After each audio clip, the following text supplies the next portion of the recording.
She spent 7 years dressing the most powerful women in Seoul, and not one of them knew her name. Every stitch, every drape, every gown that made editors gasp and cameras flash, all of it hers, none of it credited to her. She was the ghost behind the label, the hands nobody thanked, the talent nobody saw. Until the night she walked into the wrong party, in the wrong clothes, surrounded by the wrong people. And the most dangerous man in Seoul looked straight at her like she was the only real thing in the room. This is her story. If this is your kind of story, hit that like button, drop a comment with the city you're watching from. I want to see exactly how far this story travels. Now let's begin. The gown arrived at Kang Jun-seo's private estate on a Tuesday morning, packed in a black garment bag with no logo on the outside and no name on the inside tag, which was exactly the problem. Amara Brooks noticed the missing tag the moment the courier handed the bag back to her outside the delivery entrance. She'd sewn that tag herself the night before. White satin ribbon, hand-stitched in silver thread. Maison Véronique, Seoul. She'd pressed it into the lining at 1:47 in the morning while Véronique Choi stood behind her drinking wine and talking about the editorial spread she was planning to pitch to Vogue Korea. Now the tag was gone. Amara stood in the cold morning air with the garment bag in both hands and stared at the seam where the tag should have been. She didn't say anything. She just breathed through her nose, slow and controlled, the way she'd taught herself to breathe in situations where screaming wasn't an option. Behind her, the driver of the company van was already pulling away from the curb. She hadn't been told to wait for a ride back. That wasn't unusual. She re-zipped the bag, smoothed the front of her coat, and pressed the buzzer beside the service entrance for the second time. The estate was set back from the road behind a wall of pale granite that ran the length of an entire city block in Seongbuk-dong. Old money neighborhood. Old trees. The kind of quiet that didn't exist naturally in Seoul. It was purchased and maintained like everything else in places like this. She could see the upper floors of the main house over the top of the wall. Stone and glass and clean architectural lines that said someone with taste had spent serious money making sure it didn't look like they were trying. The buzzer crackled. A woman's voice, cool and professional. Yes? Amara Brooks.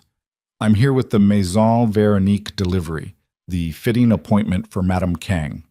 A pause. Then, you're early. Yes, I apologize. I wanted to allow time in case any last-minute adjustments were needed. Another pause, longer. Then the gate clicked and swung inward. The path to the service entrance cut around the side of the main house through a garden that was mostly bare in November, the trees stripped down to their bones. Amara walked it quickly, the garment bag over one arm, her kit bag on her shoulder. She was wearing her work clothes, slim black trousers, a fitted gray blazer, low heels that she could actually stand in for 6 hours. Her hair was pulled back. She wore no jewelry except the small gold studs in her ears that her mother had sent from Chicago 3 Christmases ago in a padded envelope, along with a card that said, "You were always meant for big things, baby." Amara kept the card in her kit bag. She didn't know why. It wasn't a good luck charm. It was more like evidence.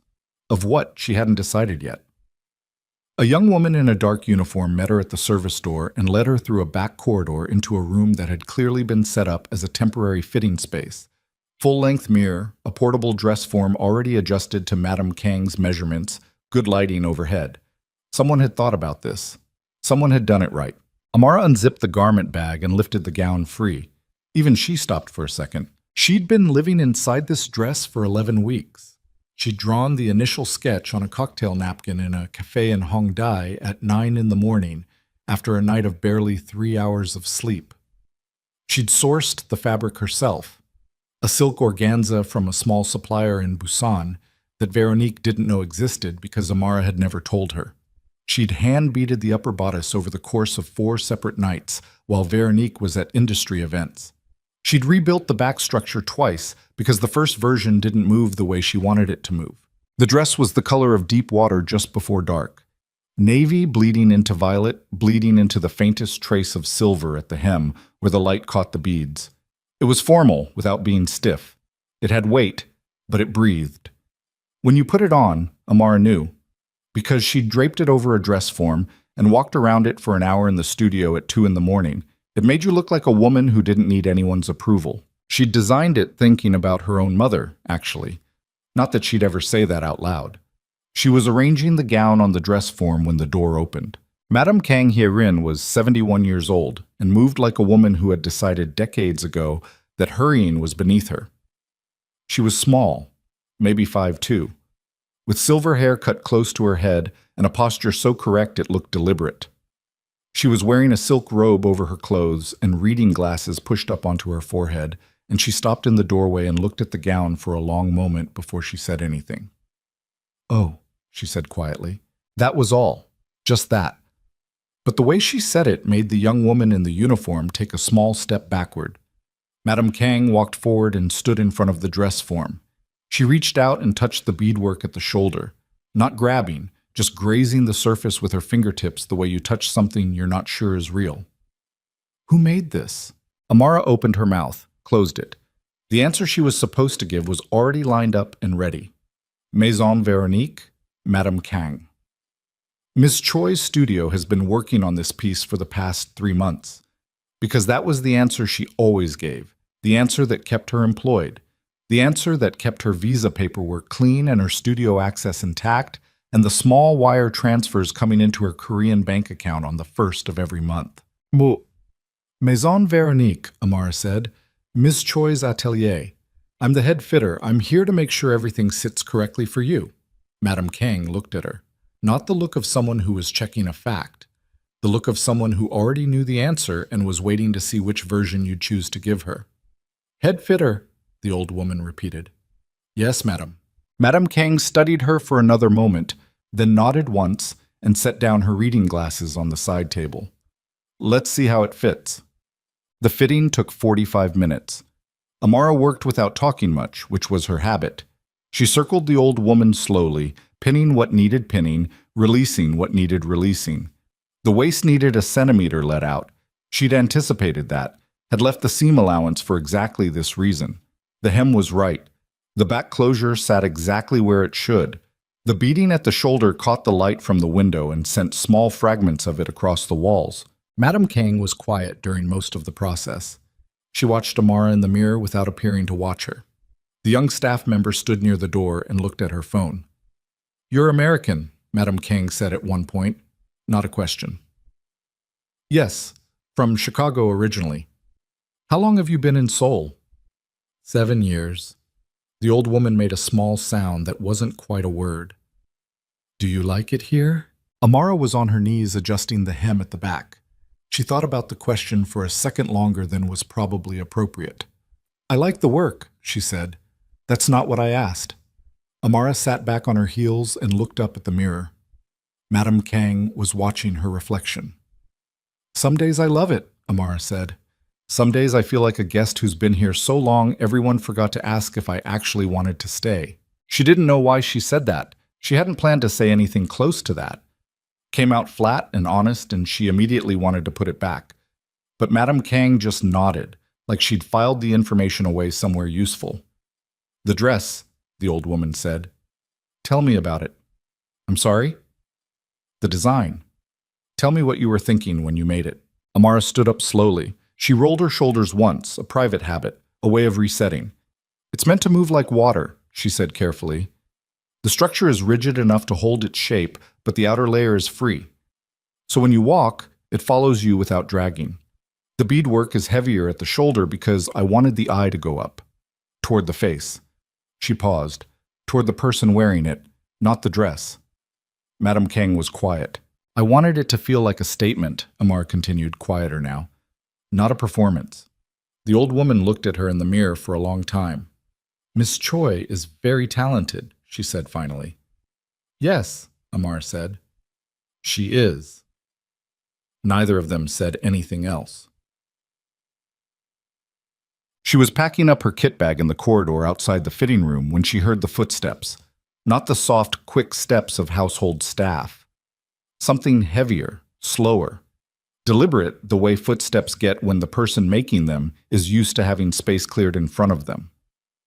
Amara was crouching over her bag and didn't look up immediately, which meant that the first thing she registered about Kang Jun-seo was his shoes, black, handmade, The kind of shoes that cost more than her monthly rent and had been polished that morning by someone whose job it was to do exactly that. She looked up. He was taller than she'd expected. She'd heard his name before. Everyone in certain circles in Seoul had heard his name, the way you heard about weather before it arrived. But she hadn't formed a clear picture. The picture she had now was mid-30s, broad through the shoulders, a face that was structured and still and gave away nothing. Dark suit, no tie. He had the look of a man who had recently made a decision he didn't particularly enjoy and was now simply carrying it. He was looking at her like she was something he hadn't expected to find in his own hallway. "You're from the atelier," he said. Not a question. His English was clean and direct, the kind that comes from education rather than exposure. Amara stood up. "Yes, I'm the head fitter for Maison Véronique. I was here for your mother's fitting." He looked past her at the closed door of the fitting room, then back at her. "The gown. It's finished. The final adjustments. Did you make it?" The question came out flat and simple and landed in the corridor like something dropped from a height. Amara felt the back of her neck go warm. "I'm sorry?" "The gown." He wasn't impatient. He was just precise. "Did you design it?" She had a script for this. She had given this speech or versions of it probably 80 times over 7 years. "I'm part of a talented team. Ms. Choi leads the creative vision. My role is execution and fitting." She could say it in Korean or English, could deliver it with a smile that looked genuine because she had practiced that smile until the muscles around her mouth knew the shape without being asked. She looked at him. He was watching her with the particular attention of someone who was used to people lying to him and had gotten very good at knowing when they were about to do it. "I work for Ms. Choi," Amara said. He let a moment pass. "That's not what I asked." She picked up her kit bag and settled the strap on her shoulder. "I should be getting back. Thank you for having me." The beadwork on the shoulder. He said it like he was reading from notes. "The pattern is weighted heavier on the left side than the right. Most designers do it symmetrically. This isn't symmetrical, and it's not accidental. Someone made a choice." He paused. "Ms. Choi's recent work is symmetrical. I've seen her last 3 collections." Amara stared at him. "I pay attention to things," he said simply. The corridor was very quiet. She could hear her own breathing. She was aware of exactly how still he was standing and exactly how still she was standing, and the fact that there was maybe 4 feet of polished floor between them. "I need to be getting back," she said. He stepped slightly to the side, not blocking her, just shifting his weight, and she walked past him toward the service exit. She did not look back. She was very careful not to look back. She was in the garden, on the stone path, before she let herself exhale. The company van wasn't waiting. She'd known it wouldn't be. She stood at the service gate for a moment and then pulled out her phone and called for a cab and stood in the thin November cold with her kit bag on her shoulder and the garment bag folded over her arm. Empty now, the gown left behind on its form, and tried to slow down whatever was happening inside her chest. He knew. That was the thought she couldn't get past. He knew, or he suspected strongly enough that the difference didn't matter. And he'd asked her directly, which meant he was either testing her or he was the kind of man who didn't see a reason to approach things sideways. Based on what she knew about Kang Jun-seo, which was what everyone in Seoul's fashion-adjacent social world knew, which was that his family's legitimate business interests were substantial and his illegitimate ones were more substantial still, he was probably both. The cab arrived. She got in. The driver asked where she was going, and she gave him the address of the studio in Mapo-gu without thinking about it, out of habit, because that was where she went at 11 in the morning on a Tuesday. She sat in the back and watched Seoul slide past the window. They passed through Seongbuk and dropped down toward the river, and the city thickened around her. The neon signs and the construction cranes and the delivery scooters and the office buildings with their banks of lit windows. And she felt the specific loneliness of someone who has been somewhere long enough to know the streets, but not long enough to be known by them. 7 years. She'd come here because she'd gotten a job offer from a Korean fashion group right out of school, a 2-year contract that had become a longer-term position at another house, and then another until she'd landed at Maison Véronique 3 years ago and found the thing she hadn't known she was looking for, which was Véronique Choi's creative infrastructure and Véronique Choi's client list and Véronique Choi's name on the door. The work was real. That had always been real. Amara had grown up watching her mother alter dresses in the back room of a dry cleaner in Pilsen and had understood fabric before she could name what she understood about it. She'd gotten a partial scholarship to a design school in New York and had worked 3 jobs to cover the rest and had graduated with a portfolio that her professors called technically exceptional and her classmates called quietly, a little resentfully, unfair. She had never been short of talent. She had been consistently short of credit. The cab stopped at a red light and she looked at her phone. No messages from Veronique. The fitting had gone fine. The gown was done. The client had been pleased. The job was complete. There was nothing Veronique needed from her that she hadn't already provided. There was never anything Veronique needed from her that she hadn't already provided. Amara put her phone face down on her knee and looked out the window. The studio occupied the top 2 floors of a narrow building in Mapogu that Veronique had converted 8 years ago, before the neighborhood got expensive. It smelled like fabric and coffee and the faint chemical sharpness of the dry cleaning solvent they used for delicate pieces. There were 3 workrooms and a small client salon at the front, and a private office that Veronique rarely used because she preferred to work from her apartment in Gangnam. Amara had a workstation in the largest room, second from the door, next to the window that looked out over the street. She'd hung 3 of her own sketches above the station, not credited, just framed, technically decorative, because she needed to see them while she worked. None of the other staff had ever asked whose drawings they were. Veronique had glanced at them once and said they had good energy. She dropped her bags and sat down and looked at the current project on her work table. A gown for the wife of a technology executive, pale gold silk, intricate seaming at the bodice. She'd started the pattern 2 weeks ago. The design was hers. It was always hers. Minji, the junior cutter, appeared in the doorway. She was 24 and deeply shy and had the best eye for proportion Amara had seen in someone that young. How was the Kang fitting? Fine. Went smoothly. Madame Kang is scary, Minji said conversationally. She's not scary. She just doesn't perform warmth. She doesn't feel. Minji considered this. What's the difference? One of those is a character flaw. The other one isn't. Minji nodded like she was logging the information for later and disappeared back to her station. Amara looked at the gold silk on her work table. She picked up her scissors. She set them down again. Her phone buzzed. A number she didn't recognize. She almost ignored it. She picked it up. The text was short. This is Kang Jun-seo. My mother's birthday celebration is Saturday evening at the family estate. She would like you to attend. Dress code is formal. A car will be arranged. Please confirm by Thursday. Amara read it twice.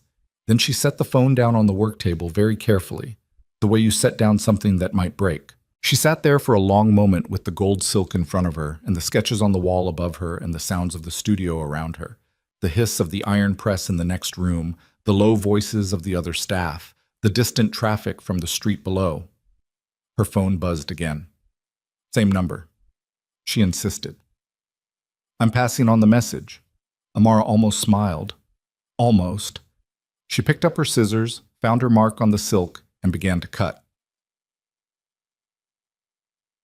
She didn't tell Veronique about the invitation. She wasn't sure why she made that choice.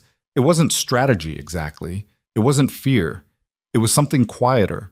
A small, stubborn decision to keep one thing to herself for a change. The fitting had been hers. The dress had been hers. The moment in that corridor had been hers. She could let the rest of it go, the way she always let the rest of it go, but she was going to keep Saturday. She responded Thursday morning, confirmed, thank you. She spent Thursday afternoon trying to figure out what to wear. This was genuinely complicated because Amara's wardrobe for formal Seoul occasions was limited in a specific way. She could make things, obviously, and she owned several pieces that she'd constructed for herself over the years, but formal events at the kind of addresses Madame Kang lived at required a particular register. Not just elegant, old money elegant, the kind of dressing that looked effortless because it was so deeply considered. She was 3 hours into the problem when her phone rang, a number she did recognize, Kang Seo-yeon. She'd met Seo-yeon twice, both times at industry events where Veronique had brought her as staff adjacent. Seo-yeon was Jun-seo's cousin. a fact she deployed in conversation frequently, and she moved through Seoul's fashion and society circles with the specific energy of someone who had decided early that being adjacent to power was the next best thing to having it. She was not particularly warm, but she wasn't openly hostile either. She was the kind of person who kept you at exactly the distance most useful to her. Amara picked up. "Hello? Amara." Seo-yeon's voice was smooth, a little too smooth. "I heard you're coming to Aunt Hye-rin's dinner Saturday." "Yes." Madame Kang was kind enough to invite me. Of course she was. She loved the gown. A small, gliding pause. "I'm calling because I want to make sure you're not stressed about the evening. These Kang family dinners, they look intimidating from the outside, but they're really very casual, family-focused, intimate. Nothing like what you might be imagining." Amara listened. "Honestly, it's just immediate family and a few close friends. Very low-key. Aunt Hye-rin prefers it that way for her personal celebrations. You'd be completely overdressed in anything formal, something comfortable. Smart casual, really. Jeans are totally fine. She genuinely hates when people make it into a production." Amara was quiet for a moment. "Smart casual," she repeated. "Exactly. You'll feel much more comfortable that way. Trust me, showing up in a gown when everyone else is in jeans would be so awkward. I'm telling you this as someone who knows the family." Another pause. "I just didn't want you to feel embarrassed." The word embarrassed sat in the air between them for a second. "Thank you," Amara said. "I appreciate you calling." "Of course. That's what we do, right? We look out for each other." The call ended. Amara sat on the edge of her bed in her small apartment in Mapogu and looked at the pieces of fabric she'd pulled out for the evening. Her fingers were resting on the edge of a deep emerald silk she'd been saving for something. She'd cut the body of a gown from it 6 months ago and hadn't finished it, hadn't had the occasion. She thought about Seo-yeon's voice, how smooth it had been, how specifically helpful. She thought about the word embarrassed. She thought about the Song estate, the granite wall, the manicured winter garden, the entry corridor where Junseo had looked at her and asked his flat, precise questions. She thought about Madame Kang touching the beadwork and saying, "Oh," in that quiet voice. She pulled the emerald silk into her lap. She had 3 days. She could finish it. She reached for her scissors and her pincushion and the small lamp she used for close work, and she settled herself on the bed with the fabric spread around her like something she was already inside. And she began. She was wrong, though. She didn't finish the gown. Friday came and went in a blur of client adjustments and a crisis involving a beading shipment that arrived in the wrong color, and an argument with the supplier that Veronique was supposed to handle and didn't, which meant Amara handled it, which meant Amara was on the phone for an hour and a half, sorting out a problem that was not her problem and getting no credit for sorting it, which was the usual rhythm of things. She got home at 11 Friday night and looked at the unfinished emerald gown on the chair beside her bed and understood that she wasn't going to finish it in time. She stood there for a minute.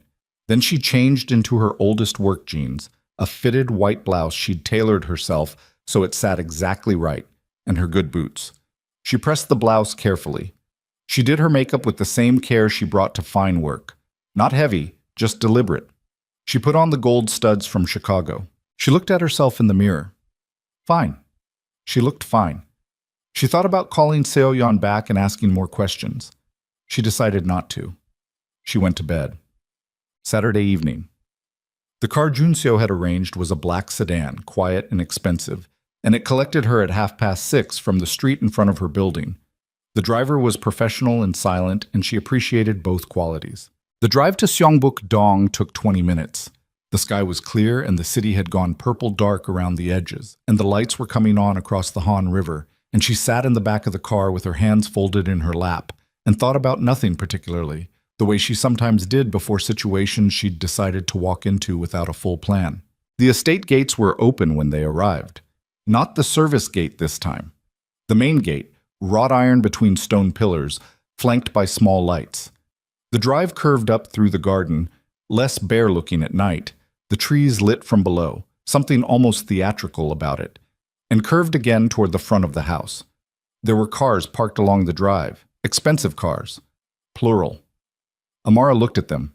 She felt the first pull of something in her stomach. The driver opened her door and she stepped out and heard it before she saw it. The sound of a gathering. Not intimate. Not low-key. The particular hum of a formal event. Voices layered over music, layered over the clink of glassware. Coming through the tall windows of the house and through the open double doors at the front, where a man in a dark jacket was taking coats. She stood on the stone steps and looked through those doors. Ballroom. Chandeliers. Women in gowns that cost more than her monthly salary. Men in suits that probably cost more than that. Diamonds catching light in every corner. Staff moving through the room with trays. A string quartet somewhere she couldn't see. 200 people, minimum. Smart casual. Amara stood on the steps in her jeans and white blouse and her good boots, with the cold November air moving past her shoulders, and she understood exactly what had happened. The understanding arrived clean and complete, without any of the stages people usually go through. The denial, the hope that she'd miscalculated. No. This was what it was. She'd been set up. The man at the door looked at her, not rudely, just with the very slight hesitation of someone processing something unexpected. She thought about leaving. She ran through the sequence. Turn around, get back in the car, go home, call it a misunderstanding, put it behind her. She was very good at putting things behind her. She had years of practice. Then she thought about the emerald gown on the chair beside her bed. She thought about 7 years of her name not being anywhere. She thought about Seo Yeon's voice. I just didn't want you to feel embarrassed. Amara Brooks straightened her spine, lifted her chin by exactly the amount required, and walked through the doors into the blazing light of the Kong family ballroom. The whispers started before she reached the second step inside. She heard them the way you hear weather, not individual words at first, just a change in the texture of the room, a shift in attention, eyes moving in her direction and then quickly, politely, sliding away. She kept walking, slowly, because she had learned a long time ago that the worst thing you could do in a room full of people who wanted to watch you crumble was to hurry. She made it to the edge of the main floor and stopped beside a tall flower arrangement and looked across the room. She could feel the color rising in her face. She breathed through it. 1 breath, 2, 3. She found the neutral expression she kept for professional situations. Not a smile, not a frown, just a face. And she held it. Across the room, a cluster of women in gowns that probably ran to 7 figures were looking at her. Not subtly. One of them leaned toward another and said something behind her hand, and the other one laughed, the kind of laugh that was designed to be noticed. Amara looked straight ahead. She was aware that she was standing in $200,000 worth of room in jeans and a blouse, that every woman within 20 meters was in a formal gown, that people were staring, and that the staring was the point. That somewhere in this room, Kang Seo-yeon was watching this happen and feeling satisfied with the arrangement. She breathed, and then the room shifted again, in a different way, a different kind of attention. Quieter, more concentrated, the way a room gets when someone with authority enters it. Amara turned her head toward the main entrance of the ballroom. Kang Jun-seo walked in with his mother on his arm. Madame Kang was wearing the gown. Her gown. Under the chandeliers, the deep watercolor of it came alive. Navy bleeding into violet, bleeding into silver at the hem, and the beadwork at the shoulder catching light the way she'd designed it to catch light, sending small fragments of brightness across the walls and the faces of the people near her. Madame Kang walked into the room with her head up and that correct, deliberate posture, and she looked, there was no other word for it, she looked magnificent. Jun-seo was scanning the room, methodically, the way a person scans a room when they're looking for something specific. His eyes found her. He stopped scanning. The room was still doing whatever the room was doing. The music, the voices, the quiet mockery of women with expensive drinks and too much time. But none of that registered anymore because Kang Jun-seo was looking directly at Amara Brooks across the full length of his family's ballroom, and he wasn't looking at her jeans or her blouse or her boots. He was just looking at her. Then he said something quietly to his mother. Madame Kang glanced in Amara's direction. Something moved across the old woman's face. Not surprise. Something sharper than surprise. Jun-seo began walking across the ballroom floor. The conversations nearest to him dropped off one by one as he moved through the room, the way sound gets absorbed by something large moving through water. People stepped aside without being asked. His path was direct and unhurried, and it led straight to the corner where Amara was standing beside the flower arrangement in her jeans and her white blouse. He stopped in front of her. She looked up at him. He looked down at her. "You came," he said. "I was invited," she said. He looked at her for a moment. "My cousin called you." It wasn't a question. She let the silence confirm it. Something crossed his face, brief, controlled, and completely cold. Then it was gone. "Come with me," he said. "I'm fine where I am." "I know." He didn't move. "Come with me anyway." Amara looked at him. Then she looked at the room, at the women who were watching, at the stares that had followed her since she walked in, at the specific texture of public humiliation that she knew she was standing in the middle of. She looked back at him. "Okay," she said. He offered his arm. She didn't take it, but she fell into step beside him, and they walked together toward the far end of the ballroom and through the tall glass doors that opened onto the private terrace, and behind them, the room erupted into the kind of whispers that travel fast and mean everything. The doors closed. Cold air. The Seoul skyline burning in every direction, the Han River a dark ribbon through the center of it, bridges lit like thread pulled tight. The terrace was empty. The noise from the party was muffled now, distant, like something happening in another story. Amara walked to the railing and put both hands on it and looked out at the city. Junseo stood beside her. Neither of them spoke for a moment. "The tag was removed," she said finally. "From the gown. I sewed it in myself and it was removed before delivery." "I know." She turned to look at him. "How?" "Because it's the fourth time it's happened with pieces from that atelier in the last 18 months. I keep track of things that involve my family." He looked out at the city. "I noticed the discrepancy between Ms. Choi's documented aesthetic and the piece my mother received. I asked questions. I found out about you. She absorbed that. You investigated me. I looked into the work." A pause. "The work led to you." The city blazed below them. Amara gripped the railing and felt the cold metal through her palms and thought about 7 years.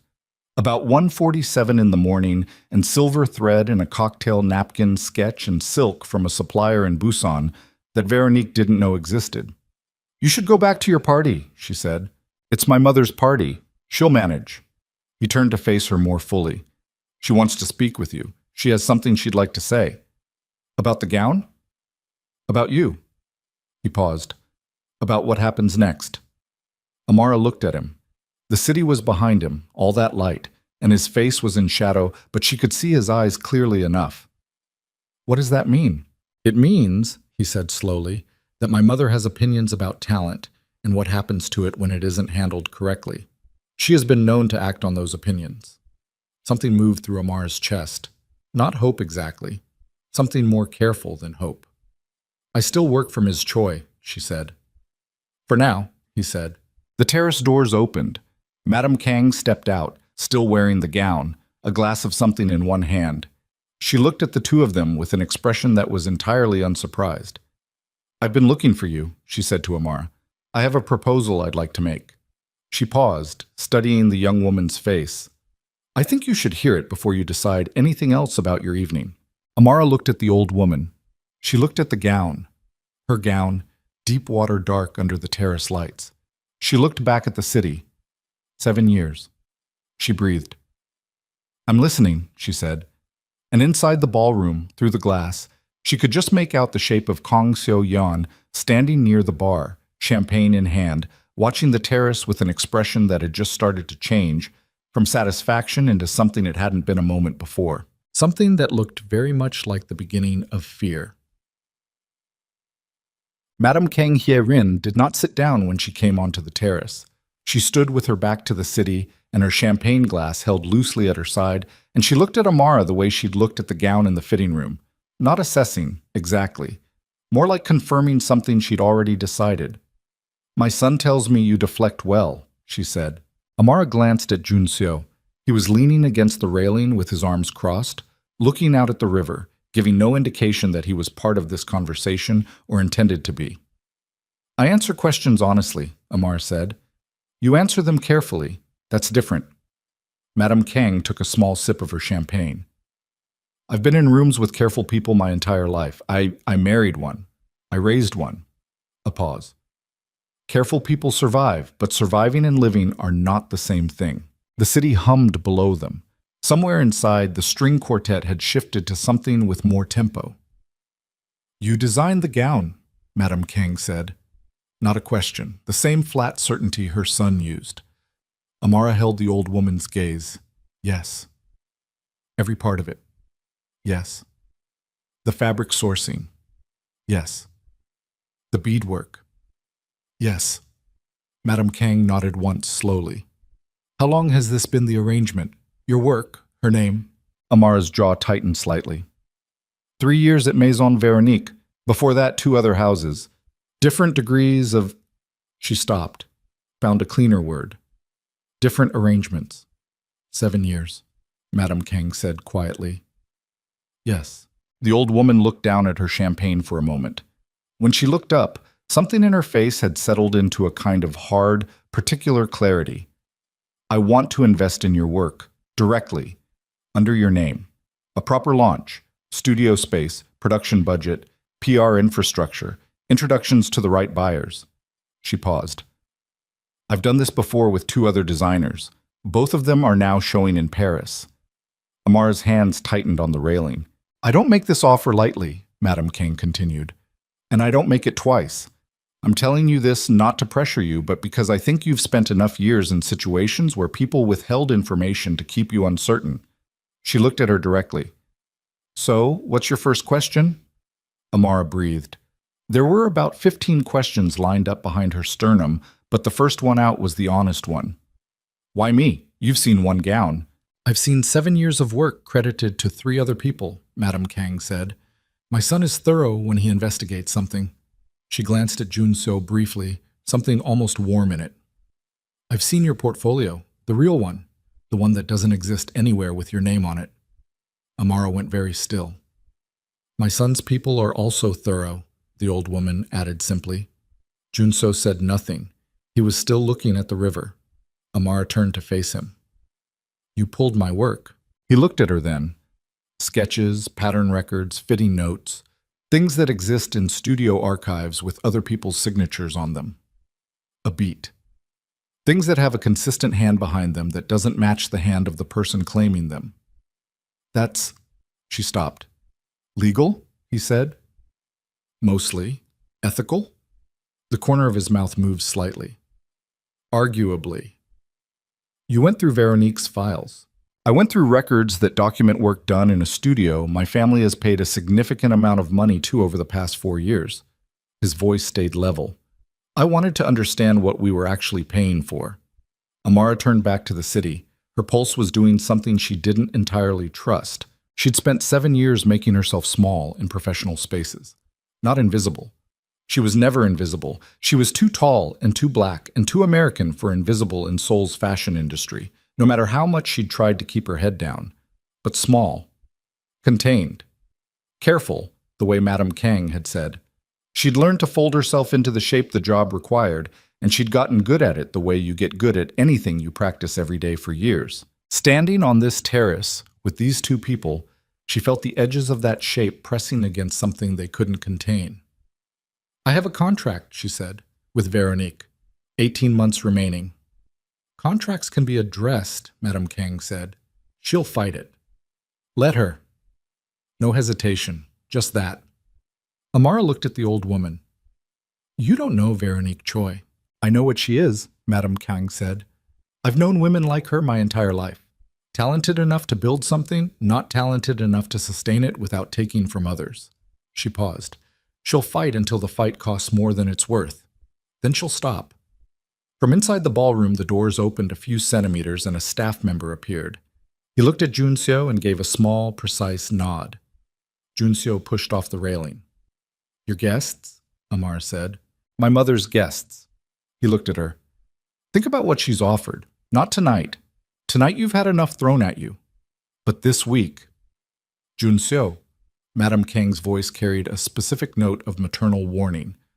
I'm not pressuring her, he said. I'm giving her a timeline. He looked at Amara one more time. You can stay on the terrace as long as you want. or you can come back inside. Either way, a car will take you home whenever you're ready." He went back inside. Madame Kang stayed a moment longer. She looked out at Seoul, at her city, which it clearly was in some fundamental way, the way a city belongs to people who have survived it long enough. And then she looked at Amara. "The gown is the finest piece I've worn in 20 years, she said. "That's not flattery. I don't flatter people." She set her champagne glass on the railing. "Come inside when you're ready. I want to introduce you to some people." She went back inside. Amara stood on the terrace alone. The city burned below her. She stayed there for 6 minutes. She counted them. She went back in. The room hit her again. The sound, the light, the weight of all that assembled wealth and proximity to power. But it hit differently this time. She was still wearing jeans. People still noticed. But something had shifted in the geometry of the room, and she felt it immediately, the way you feel a change in air pressure before weather arrives. Madame Kang was standing near the center of the room with a cluster of people around her. 4, 5, 6 of them. The kind of people who stood in the center of rooms because that's where they naturally ended up. She saw Amara enter and did something deliberate. She raised her voice slightly and said, in the particular carrying tone of someone who has decades of practice being heard in crowded rooms, "Here she is, the woman responsible for this gown." The cluster turned. Amara walked toward them because she had no other option. She was introduced to people whose names she recognized from newspapers and from the kind of conversations that happened at industry events when people thought she wasn't paying attention. A deputy minister, the CEO of a cosmetics conglomerate, a woman who ran one of the 3 largest modeling agencies in Korea, a fashion editor whose opinion in this country worked like weather. You could plan around it or be destroyed by it, but you couldn't ignore it. Each one of them looked at Amara's outfit when they shook her hand. None of them said anything about it, which was its own kind of commentary. But Madame Kang kept talking about the gown, about the construction, about the specific qualities that set it apart. And the way she talked about it made something shift in each of those faces, one by one. The fashion editor, whose name was Park Sun-young, and who had the energy of someone who had seen every variety of industry hustle and was largely bored by all of them, looked at Amara with new attention. "The beadwork is yours?" "Yes." "The sourcing?" "Yes." "The line of the bodice? The way it doesn't compress at the waist, but still reads structured? That's a cut decision." "The seam placement?" Park Sun-young looked at her for a long moment. "What's your background?" "Design school in New York, then Korea for 7 years." "Where in Korea?" 3 houses. Most recently Maison Veronique." Something flickered across the editor's face. Not surprise, recognition, maybe. The particular recognition of someone who had suspected a thing for a while and just received confirmation. "Veronique Choi is very talented," the editor said. "Yes," Amara said. "She is." Park Sun-young looked at her steadily. "But not this talented." Amara said nothing. The editor nodded once and turned back to Madame Kang and said something that Amara didn't fully catch, but that made the CEO of the cosmetics company laugh and lean in closer. She was standing in that cluster, in her jeans, being talked about and talked to and considered, when she felt the shift in the room for the 3rd time that evening, different from the first 2, colder. She turned. Kang Seo-yeon was crossing the ballroom floor toward her. Seo-yeon was wearing a gown the color of old bone, ivory with a warm undertone, Valentino or something in that register, beautifully fitted. She was carrying a champagne flute, and she was smiling the smile of someone who had prepared it in advance. She stopped just outside the cluster, close enough to be included, far enough to be separate. "Amara." Warmth in the voice. Practiced warmth, the kind with a skeleton under it. "I'm so glad you made it." Amara looked at her. "Seo-yeon, I was worried when I didn't see you earlier." A small tilt of the head. "I hope the confusion about the dress code wasn't too stressful. I feel terrible, and I must have gotten the wrong information when I called you." The cluster had gone slightly quiet. Not obviously. Just the particular attention narrowing of people who sense a scene beginning. "You mentioned smart casual," Amara said. Her voice was completely flat. "Did I?" Seo-yeon's expression did something complicated. A little troubled, a little innocent. "I'm so sorry. I genuinely thought it was more relaxed this year. Aunt Hyerin changes things up sometimes. I should have checked before I called. Seoyeon, Madame Kang's voice. 2 words, no inflection, the temperature of the room dropping a full degree with them. Seoyeon turned to her aunt. The prepared smile held, but something behind it thinned. Come see me in the morning, Madame Kang said. Not a suggestion, not an invitation, just that. Seoyeon's throat moved. Of course, Aunt Hyerin. Happy birthday. She lifted her glass in a small toast, then turned and walked back into the room, steady and controlled, not hurrying because she was too well trained to hurry. Amara watched her go. Park Sun-young beside her said quietly, She's been doing that to women this family finds interesting for about 10 years. You handled it better than most. I didn't handle anything, Amara said. I just stood there. That's what I mean, the editor said. Machik. Junseo found her an hour later near the far wall, away from the cluster, standing with a glass of water she'd accepted from a passing tray because she needed something to do with her hands. The party had softened around her. Not warmly, exactly, but the specific attention she'd attracted when she walked in had redistributed itself to other targets. People had moved on. That was the mercy of rooms like this.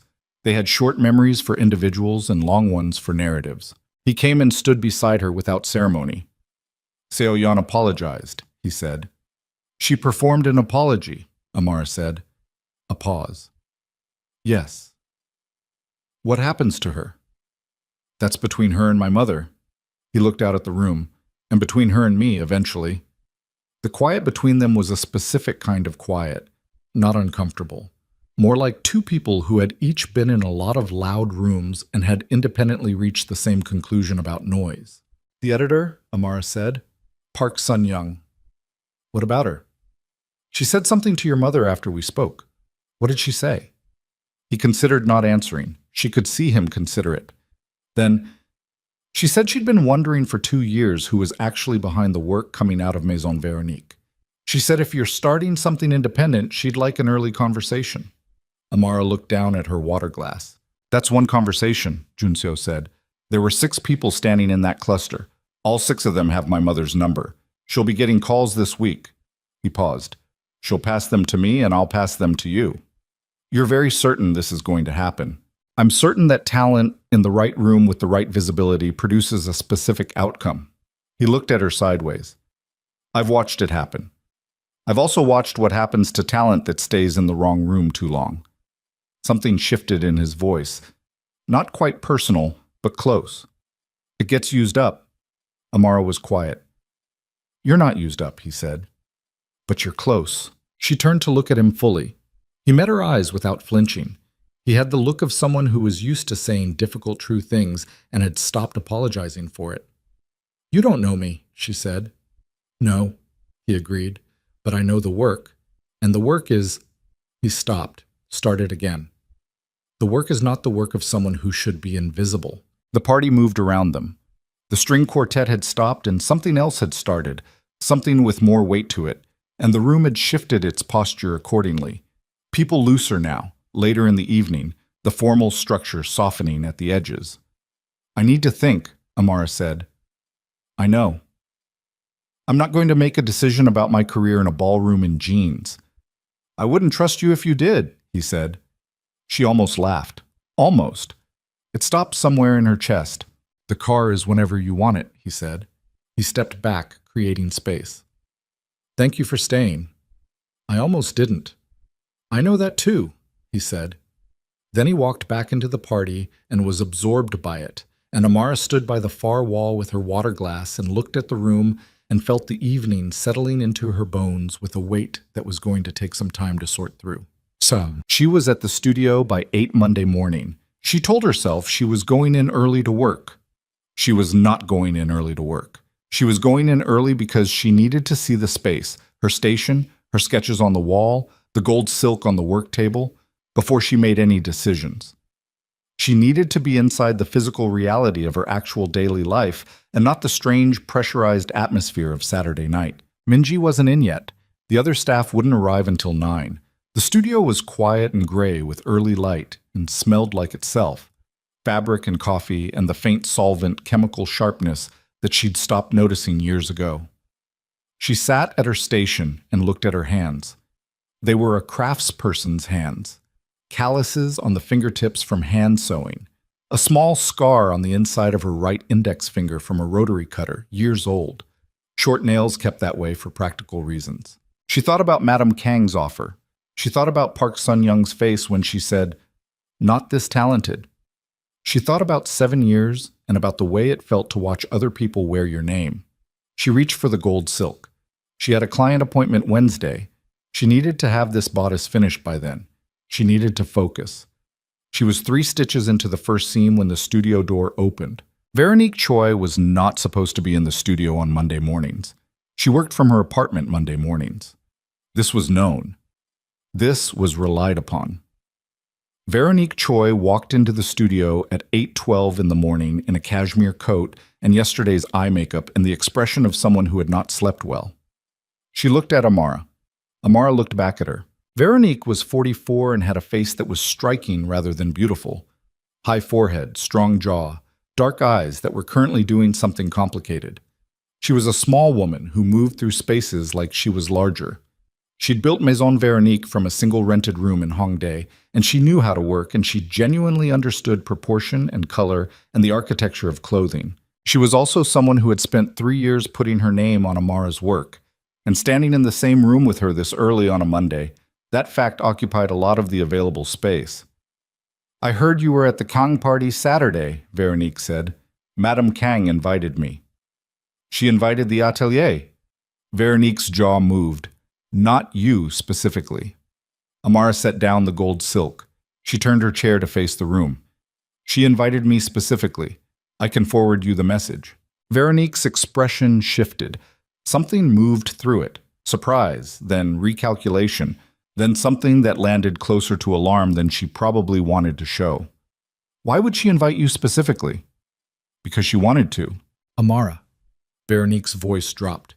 She came further into the room and stopped by the cutting table, keeping distance between them, and Amara recognized the blocking.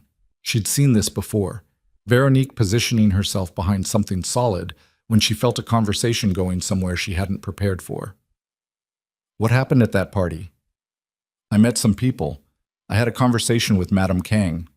"What kind of conversation?" "The kind where she spoke and I listened." Veronique's hands moved to the edge of the cutting table, her fingers pressed down on it. "She's a Kang. Their family has fingers in half the business infrastructure of this city. If she's interested in the atelier..." "She's not interested in the atelier," Amara said. The room went quiet. Veronique looked at her. Amara held the look without blinking. Something was happening between them. The specific tension of a thing that had been unspoken for years beginning the very slow process of becoming spoken. "What did she say to you?" Veronique asked. Quieter now. "She made me an offer." The silence had weight. Veronique's knuckles were pale against the cutting table. "For you individually?" "Yes." Veronique let out a breath through her nose. She looked at the cutting table. She looked at the window. She looked at the sketches on the wall above Amara's station, and Amara watched her look at them, watched her face as she processed what she was seeing, and understood from the processing that Veronique had never actually looked at them before, had never asked, had simply not engaged with the question of what they were or whose they were, because engaging with that question would have required engaging with a larger one. "Those are yours," Veronique said. Not a question. "Yes." "They're good." "I know." Veronique looked at her. There was something in the woman's face that Amara had not seen there before.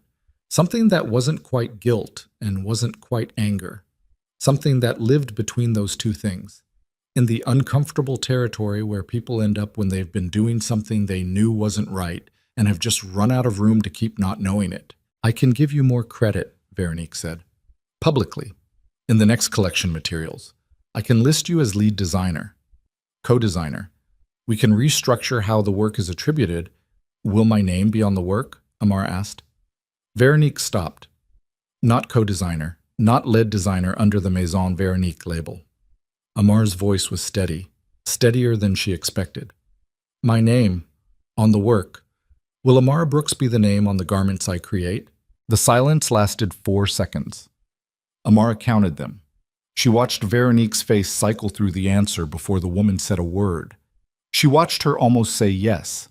She watched her stop.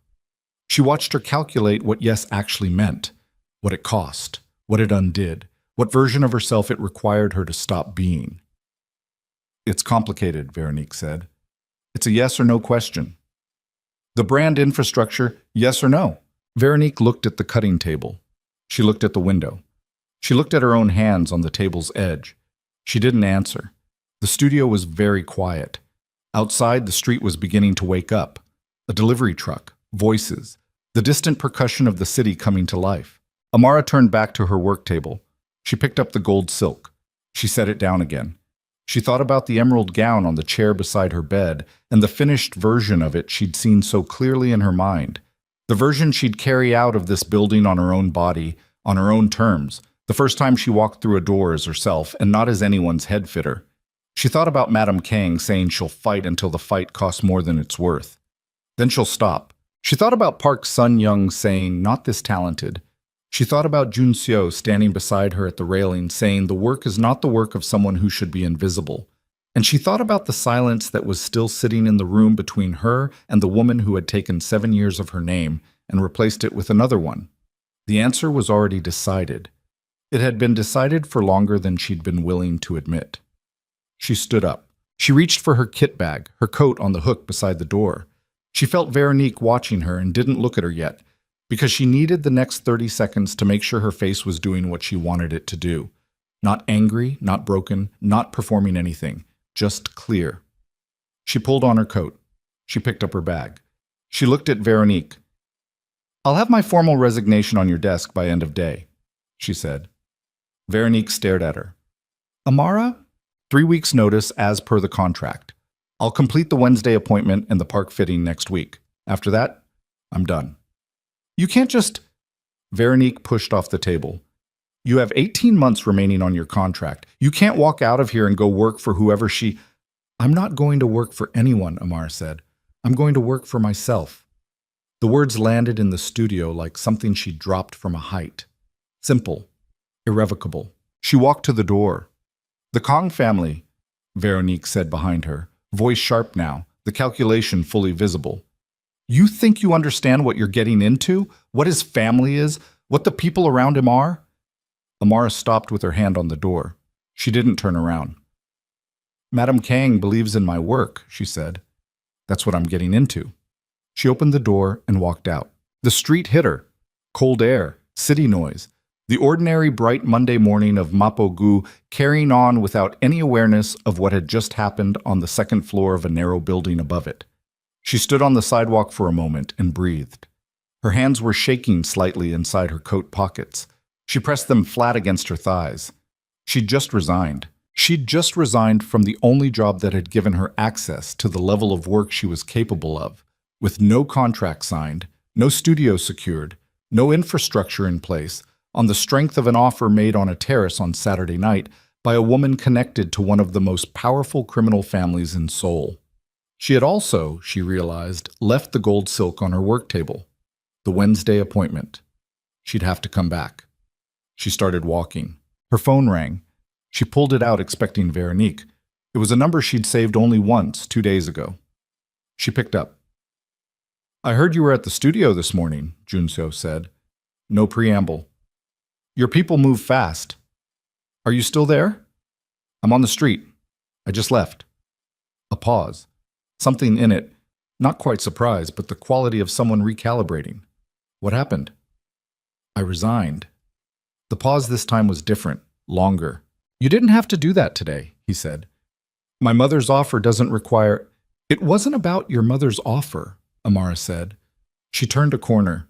The street opened up toward the river, and she could see the water from here, gray and flat and wide. "She asked me if my name would be on my work," Amara said. She didn't answer. That was the answer. Silence on the line, then quietly, "Where are you?" "Walking." "I'll have someone—" "I don't need a car," she said. "I need to walk." Another pause, then, "Okay." She kept walking. "There's something you need to know," he said. His voice had changed. Something in it had tightened slightly, The shift you hear when someone is deciding how much to tell you. Veronique Choi made a call this morning before you arrived at the studio, before you resigned. Amara stopped walking. Who did she call? A lawyer, he said, and then someone who works for a man who does not like my family very much. A beat. His name is Shin Dai-wan. He runs competing interests in several of the same sectors as my family. He's been looking for leverage against the Kong name for about 2 years. The river was in front of her. Gray water, flat light, the city on both banks. Why would she call someone connected to him? Amara asked. Because, Junseo said carefully, if Maison Veronique can establish that a Kang-backed entity recruited and extracted one of their contracted employees, they have a potential civil case. And if Shin Dae-won's people can use that case to tie my mother publicly to a contract dispute with a foreign national employee... He stopped. Amara understood. She felt the understanding move through her, cold and specific. They'd use me, she said, to come at your family. They'd try, he said, which means in about 48 hours, this stops being about a gown and a resignation and starts being about something considerably larger. A pause. I need you to understand what you just walked into. The wind off the river cut through her coat. She stood there on the embankment with Seoul spread out around her in every direction and her phone pressed to her ear and her hands finally, still. 7 years of invisible. And now this. Tell me what you need from me, she said. The line was quiet for a moment. I need you to trust me for the next 72 hours, Junseo said. Can you do that? She looked at the river. She thought about the answer she wanted to give. She thought about the answer that was honest. I don't know you well enough to trust you, she said, but I trust what your mother said on that terrace. And I trust that whatever is about to happen, I'd rather face it knowing about it than the way I've been doing things for 7... The call dropped. Not signal loss. The kind of cut that has a different quality to it. Too clean, too sudden. Amara pulled the phone from her ear and looked at the screen. The call was gone. In its place was a text from a number she didn't recognize. No name, no context. 4 words. Go back to Chicago. She stared at the screen. The river moved behind her. The city noise continued around her. Her pulse had gone somewhere fast and tight, and she was aware of it in her throat, in her wrists, in the place between her shoulder blades where fear tends to land when it arrives without warning. She looked up. Across the embankment, maybe 30 meters away, a black car was parked facing her direction. Engine running. She couldn't see the driver through the tinted glass. It had not been there when she'd arrived. She looked at her phone again. Go back to Chicago. The car didn't move. She didn't move. The river kept going behind her, indifferent to everything, the way rivers are. And in the cold November morning of Seoul, she stood completely still and understood with absolute clarity that whatever door she'd stepped through when she walked out of that studio, it had just closed behind her. There was no going back. There was only whatever came next. The black car didn't move for 4 minutes. Amara counted. She stood on the embankment with the river behind her and her phone in her hand, and she counted the minutes the way she'd counted her breaths on the terrace Saturday night. Not because counting helped, but because it gave her mind something mechanical to do while the rest of her processed the situation. 4 minutes. Then the car pulled away from the curb, slow and deliberate, and merged into the morning traffic heading north along the Riverside Road, and was gone. She exhaled. She looked at the text again. Go back to Chicago. No punctuation, no signature. 4 words delivered with the particular confidence of someone who expected to be taken seriously. She took a screenshot. She didn't know why exactly. Habit, maybe. The instinct of someone who had learned to document things in environments where documentation was the only protection available. She sent the screenshot to Junseo's number and then stood there waiting for the call to reconnect or a text back or anything. Nothing came for 3 minutes. Then, don't go home. Go to the address below, now. An address in Jongno-gu followed, a building she didn't recognize. She looked at the address. She looked at the river. She thought about the specific situation of a woman standing alone on a riverbank in a city that wasn't her city, having just resigned from her job, having just received a threat from an unknown number, being directed by a man she'd known for 4 days to go to an unfamiliar address. She pulled up a cab. The building in Jongno-gu was older than the neighborhood around it. A six-story structure that had survived several rounds of Seoul's aggressive urban renewal by being useful to the right people at the right times. The ground floor was a tea house that had been there since before Amara was born. The upper floors had no signage. A man was waiting at the side entrance. Mid-30s, compact, the particular stillness of someone paid to be positioned in doorways. He looked at her once and opened the door without speaking. She went in. The elevator opened on the fourth floor into a space that looked like a working office. Clean, functional, nothing decorative. Two people at desks with laptops. A wall of windows facing east, the morning light coming through hard and flat. Junseo was standing by those windows with his jacket off and his phone in his hand and the look of someone who had been managing several problems simultaneously since before she'd woken up. He looked at her when she came in. His eyes did a fast inventory, checking for something, she realized, making sure she was okay. He did it quickly, and then he stopped doing it, the way you stop doing something when you don't want it noticed. "Sit down," he said. "I've been sitting in a cab." "Then stand." He turned back to the window. The text came from a number registered to a shell company connected to Shin Daewon's operations. That took my people 11 minutes to trace, which means it wasn't designed to be hidden. It was designed to be found by us. He paused. "Which means it wasn't a threat to you. It was a message to me." Amara processed that. "He used me to send you a message. He used the situation. You were the situation." He turned from the window. "How much do you know about Shin Daewon?" "What everyone knows. Competing interests, rival family, wanted leverage against the Kangs. You mentioned him yesterday. What everyone knows is the surface." He crossed to the desk nearest the window and picked up a folder. He didn't open it yet. "Shin Daewon and my father were partners 22 years ago, before I took over the family's operations. They built the foundation of what both families control now, together." He paused.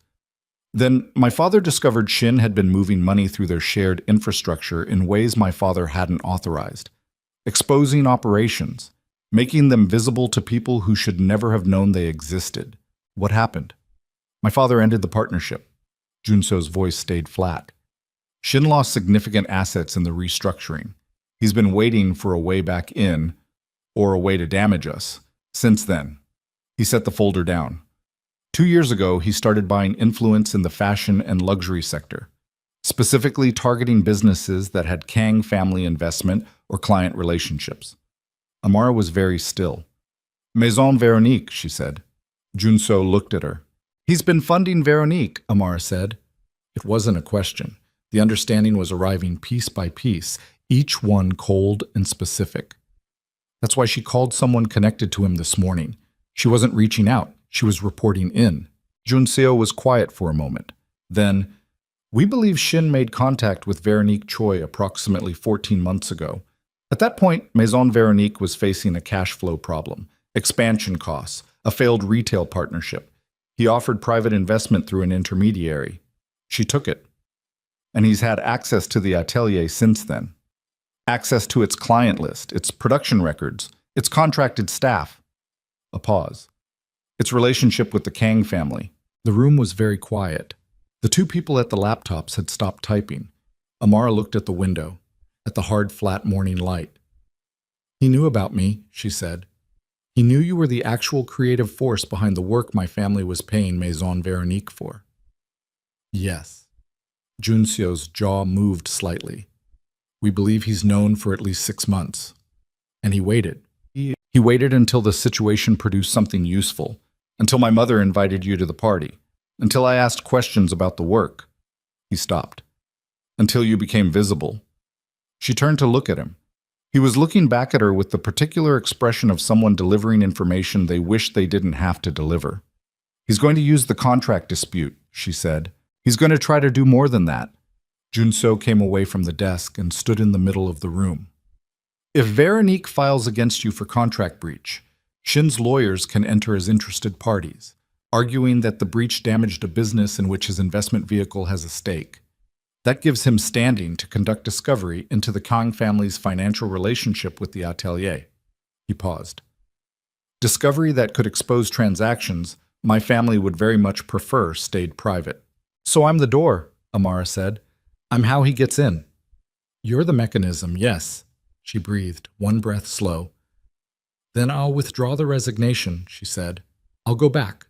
I'll finish the contract. You can't. Why? Because Veronique Choi is filing the breach claim regardless. His voice was direct.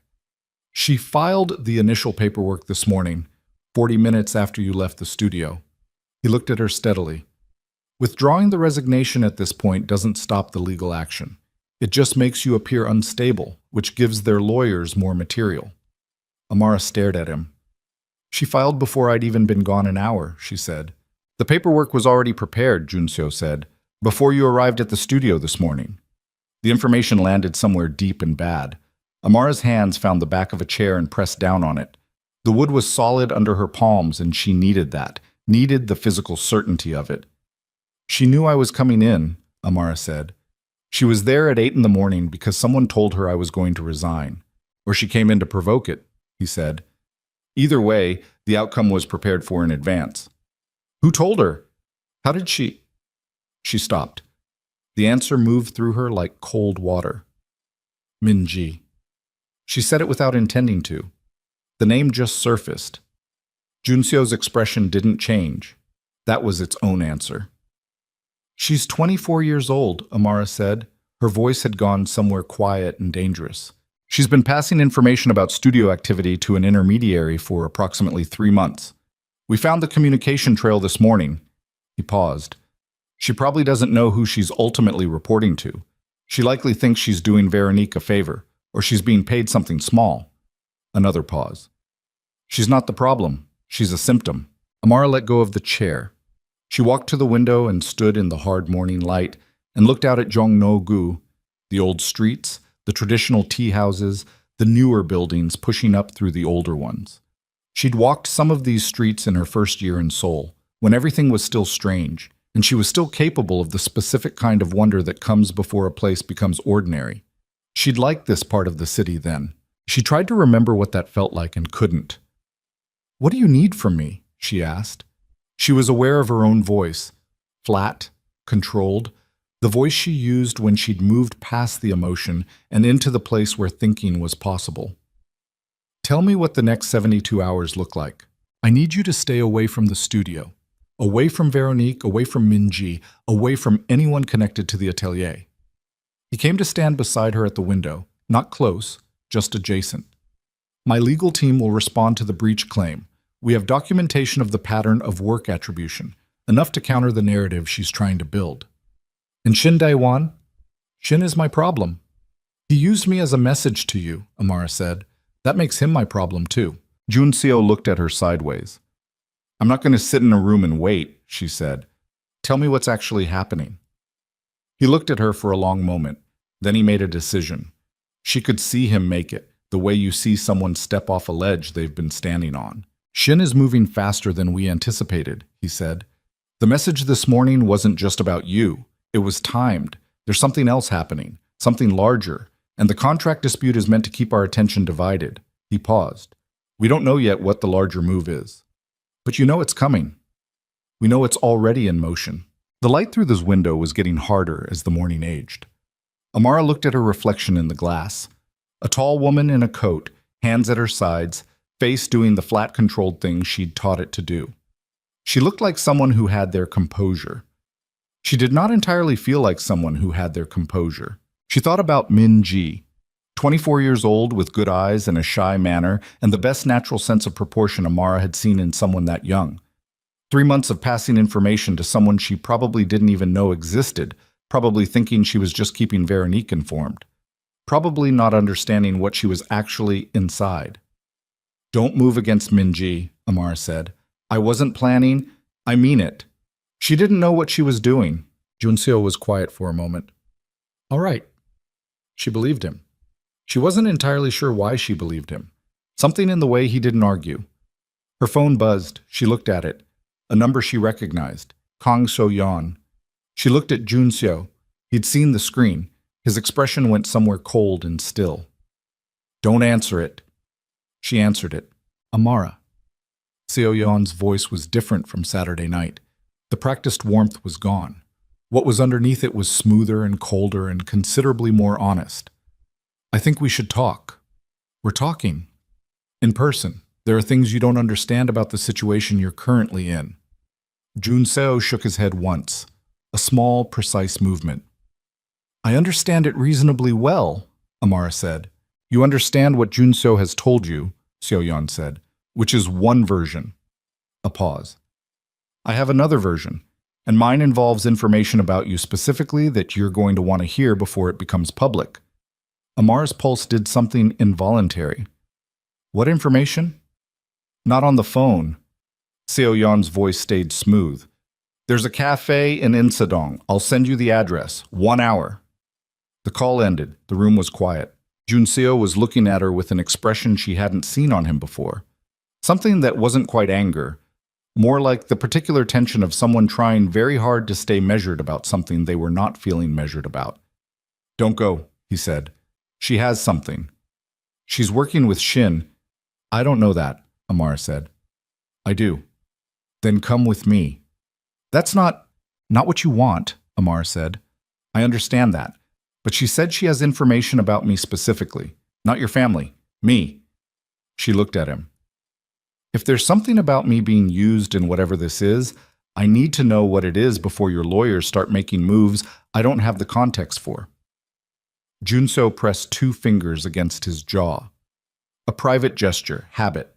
She recognized the shape of it, the same thing she did with her own hands when she was pushing down a reaction. I'll have 2 people outside, he said finally. Fine. If she says anything about meeting again, about documents she wants you to sign, about any agreement, I'm not signing anything. If she asks you to leave the cafe, I'm not going anywhere with her. Amara picked up her bag. I'm going to sit across a table from her and listen. That's all. He looked at her.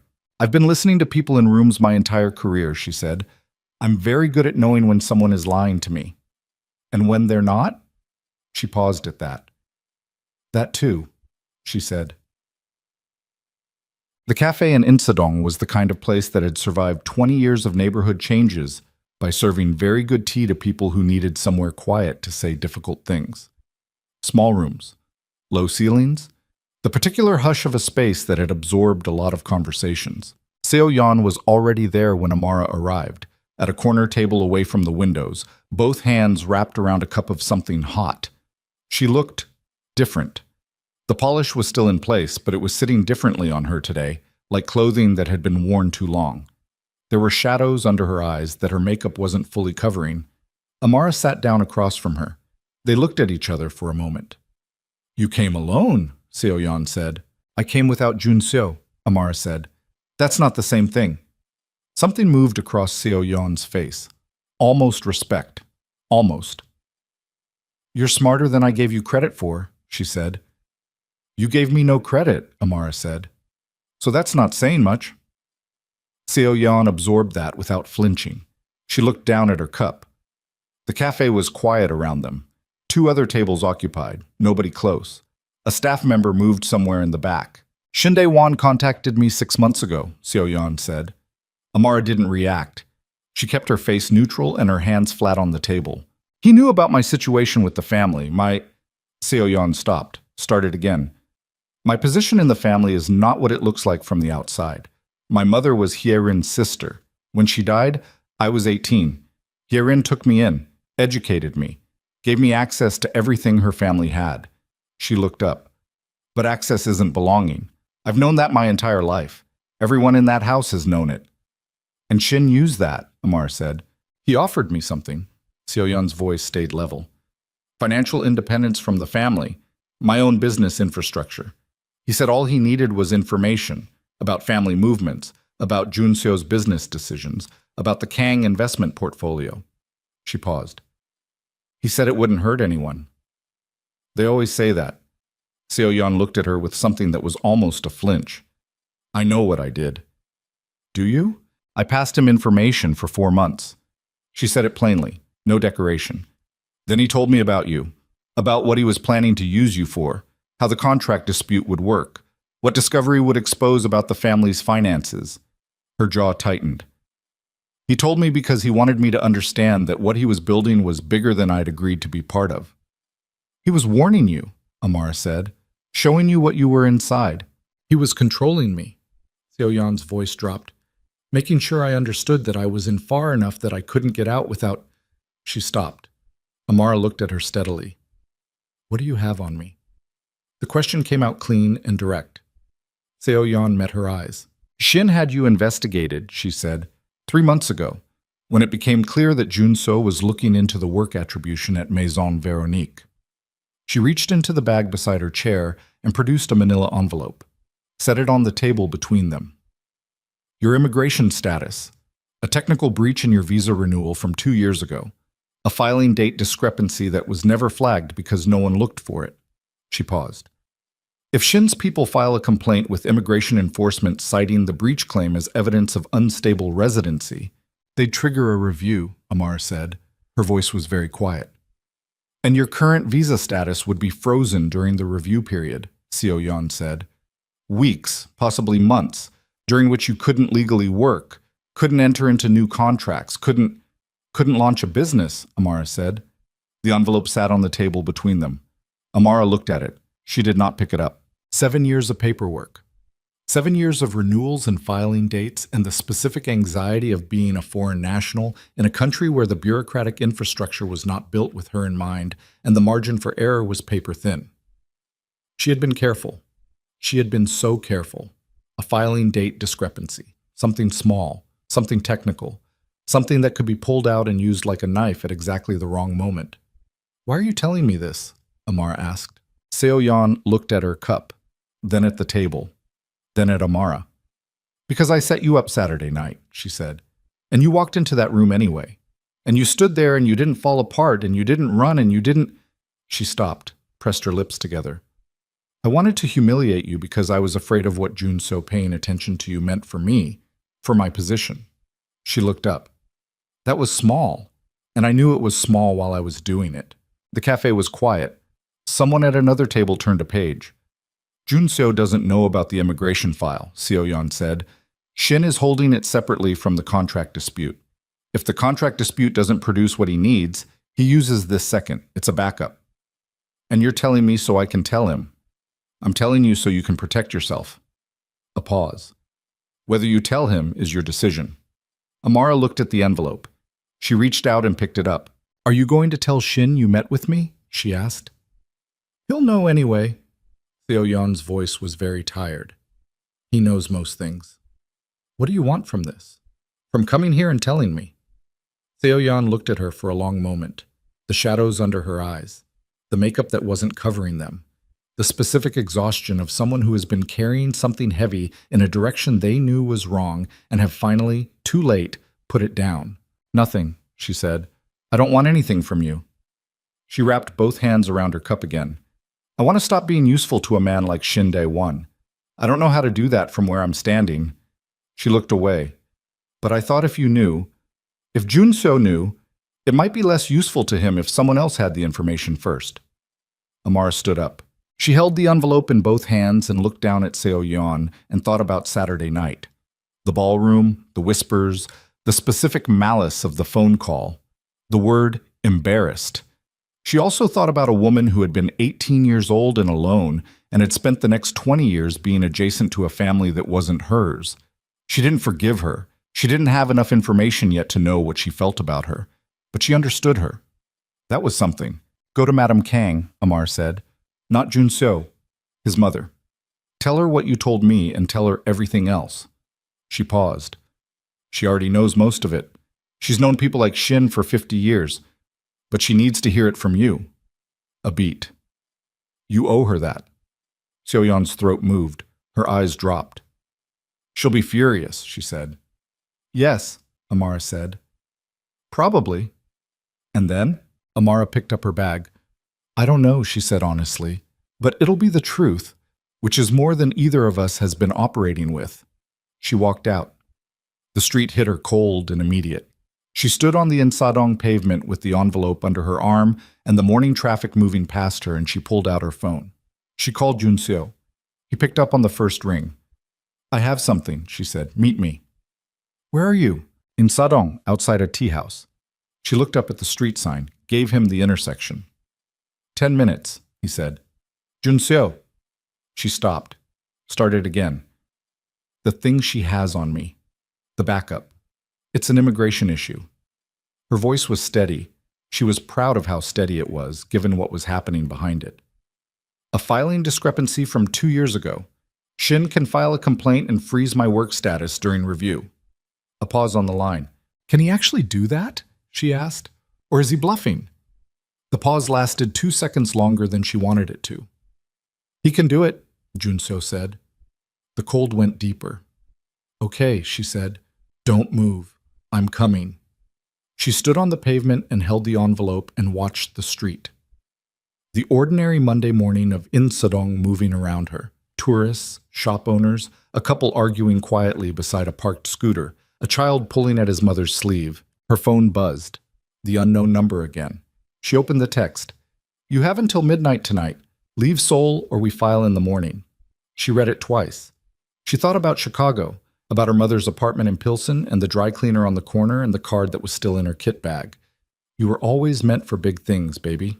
She thought about 7 years, about every piece of work that had gone out into the world wearing someone else's name, about the emerald gown unfinished on the chair beside her bed, and the gold silk on the work table she couldn't go back to, and the signature she had practiced in the margin of a cocktail napkin once, at 19 years old, in a design school studio in New York, at 2 in the morning when she was so tired her hand was shaking.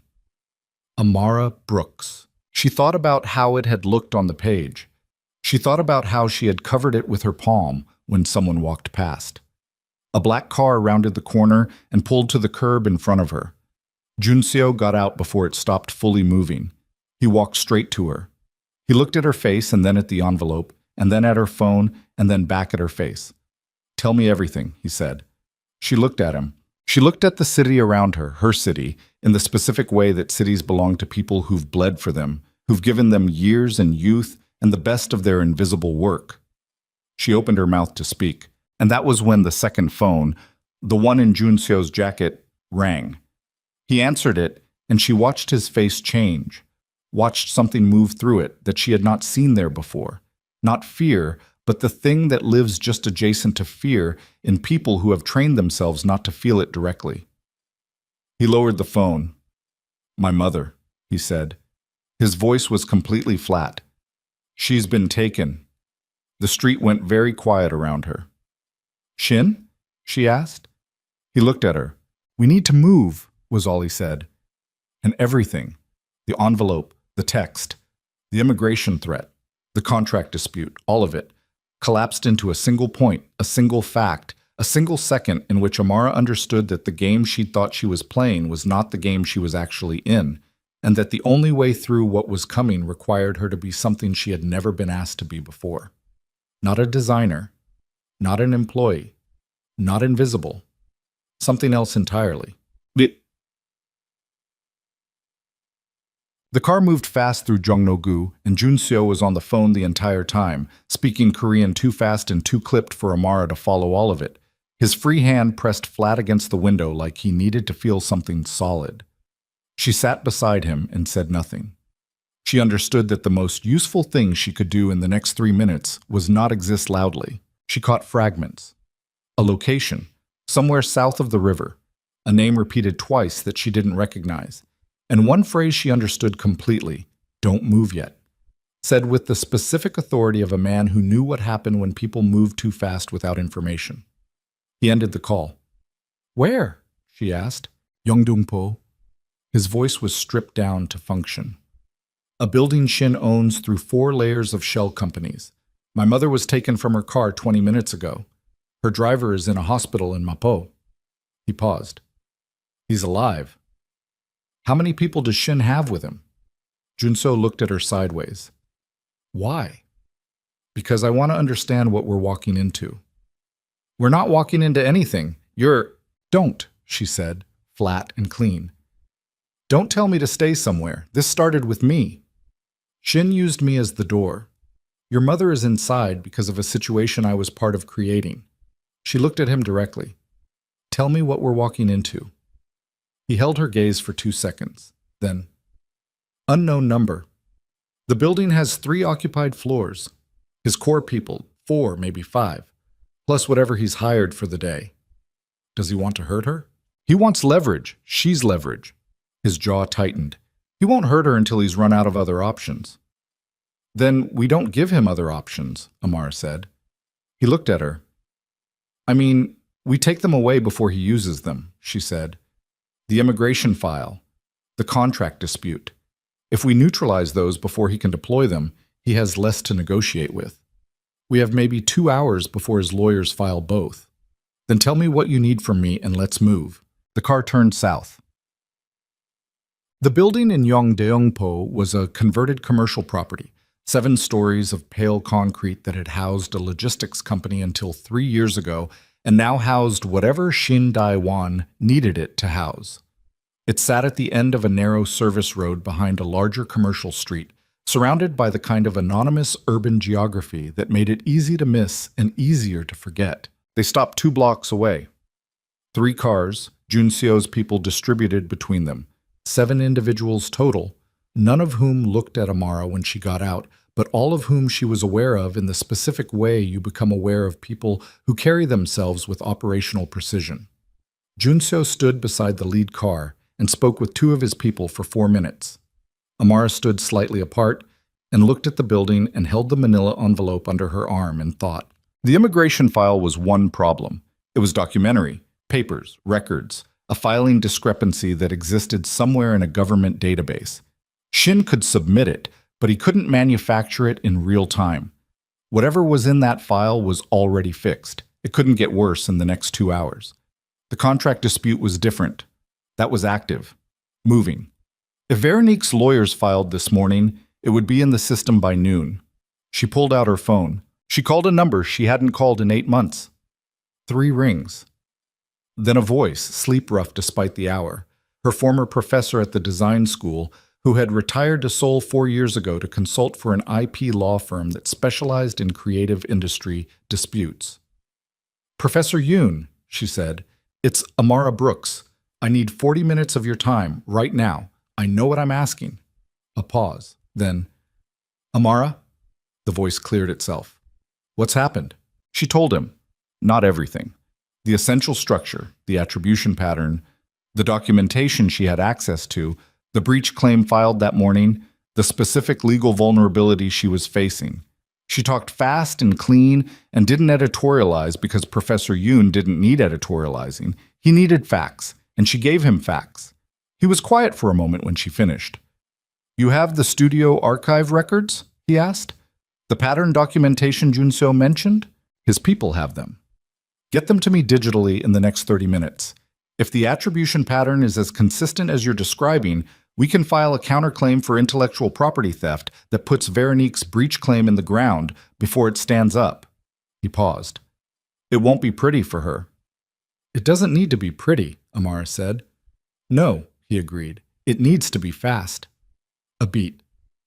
Send me the files. She ended the call and turned to find Junseo 3 feet behind her, having clearly heard most of the conversation. She held out her hand. The archive documentation your people pulled, I need it sent to an attorney in the next 20 minutes. He looked at her hand, then at her face. Something moved through his expression.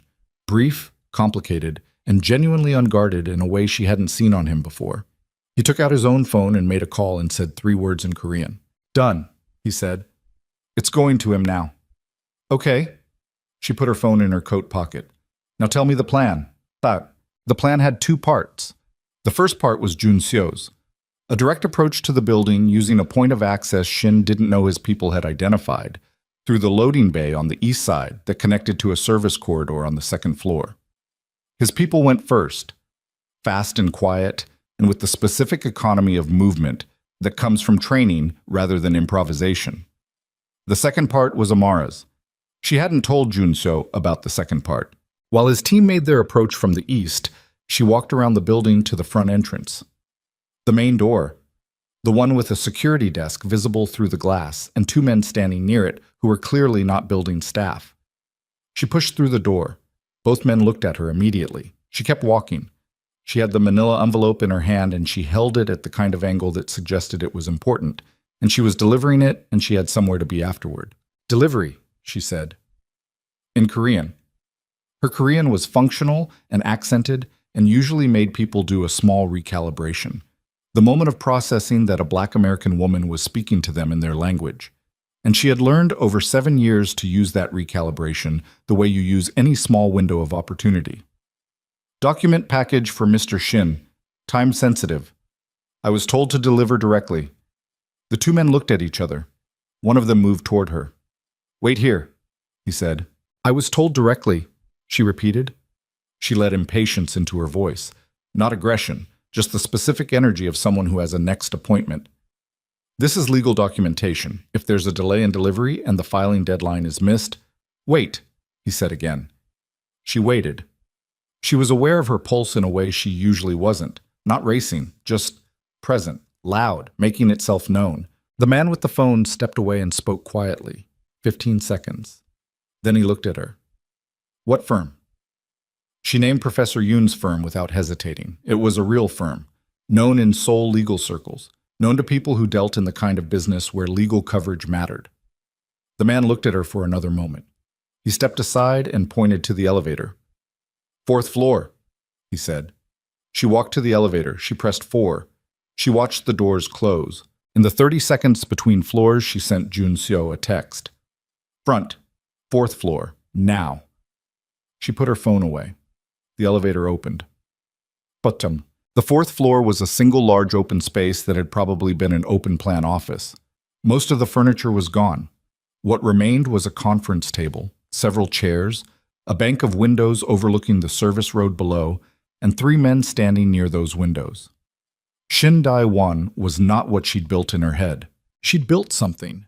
She hadn't meant to, but the brain does what it does with threats, assembles them into shapes it can process. She'd built someone large and explicitly menacing. What she got instead was a man in his mid-60s, slight, with silver hair and a face that had the composed, patient quality of someone who had been winning slow games for decades. He was wearing a good suit.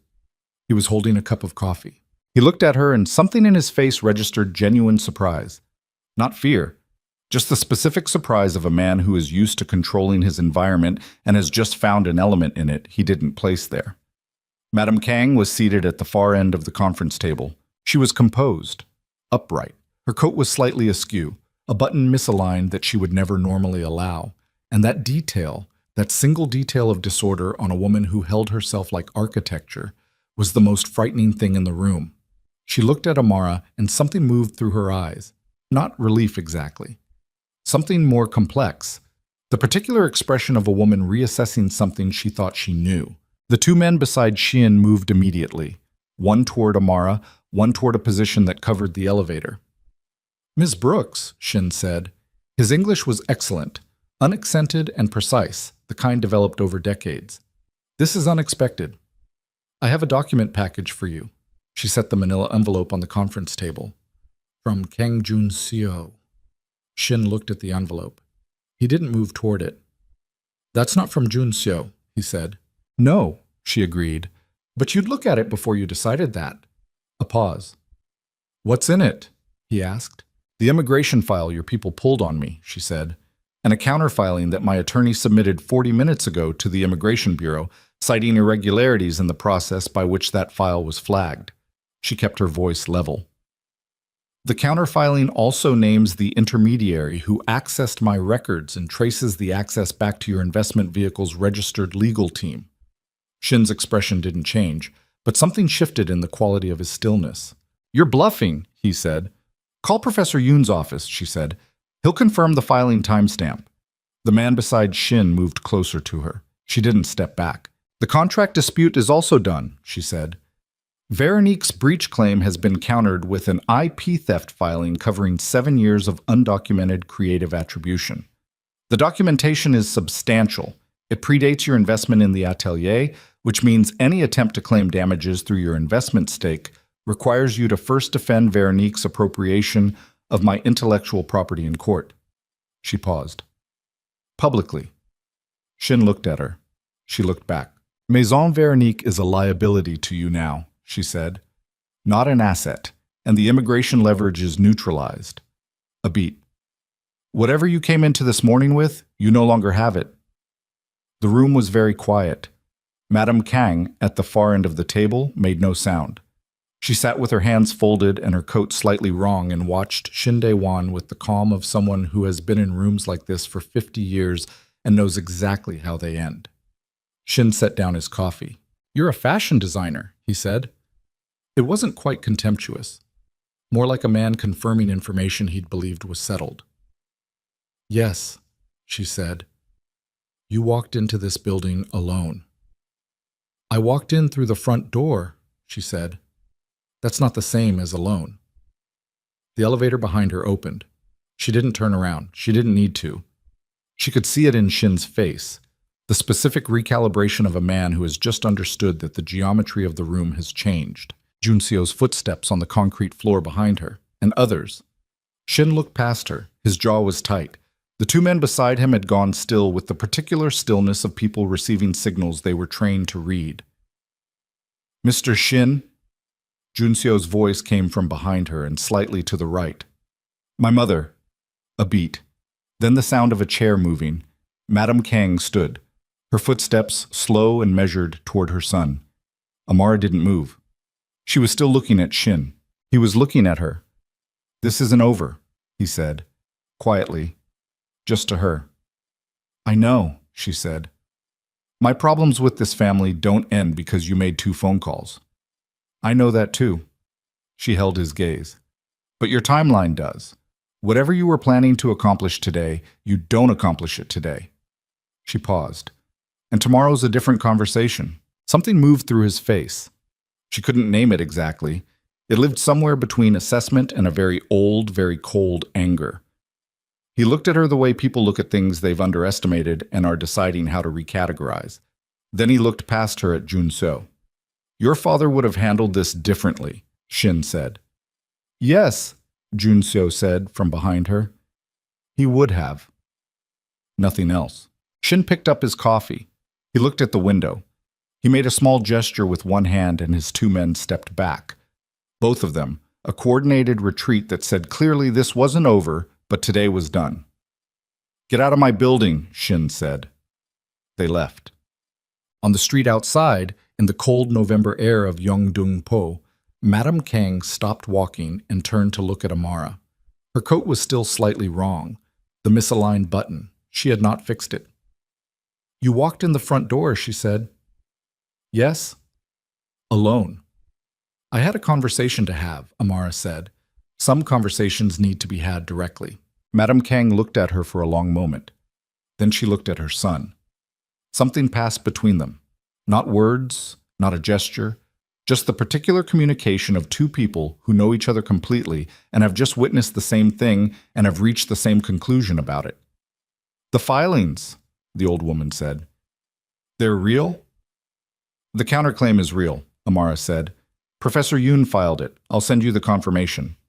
"And the immigration counterfiling?" Amara paused for half a second.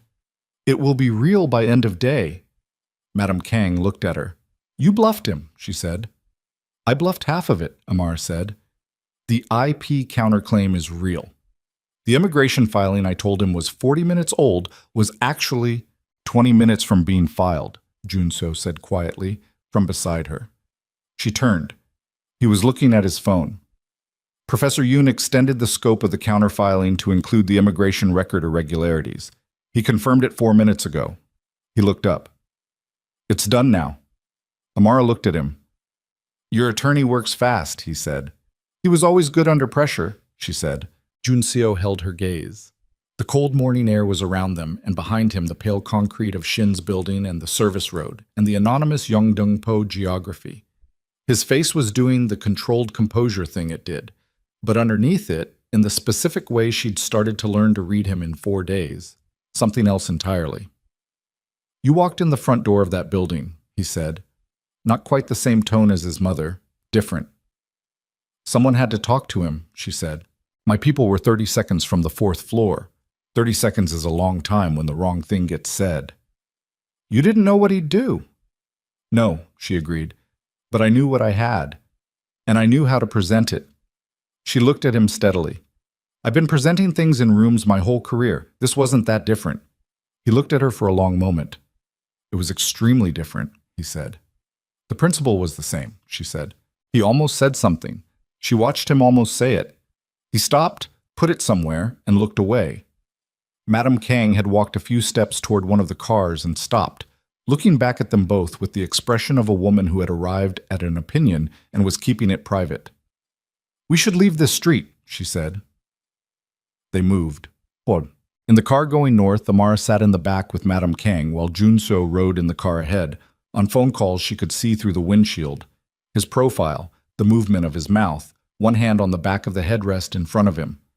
Madame Kang was quiet for several minutes. She had fixed her button. She was looking out the window at the city. "The offer I made you Saturday," she said eventually. "Yes." "You still want it?" Not a question. Amara answered it anyway. "Yes." After this morning more than before this morning," Amara said. The old woman turned to look at her. "Why?"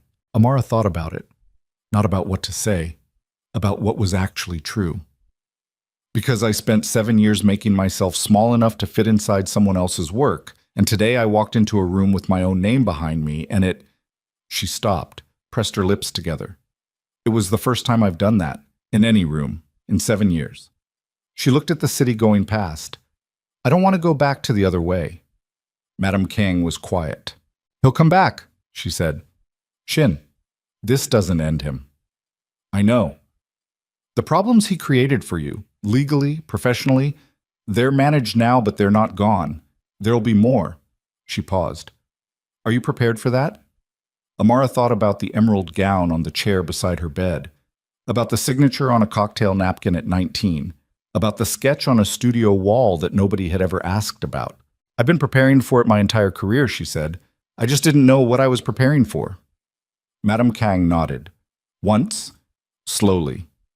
The car crossed the Han River, the bridge cables against the gray sky, the water below, flat and dark, going somewhere.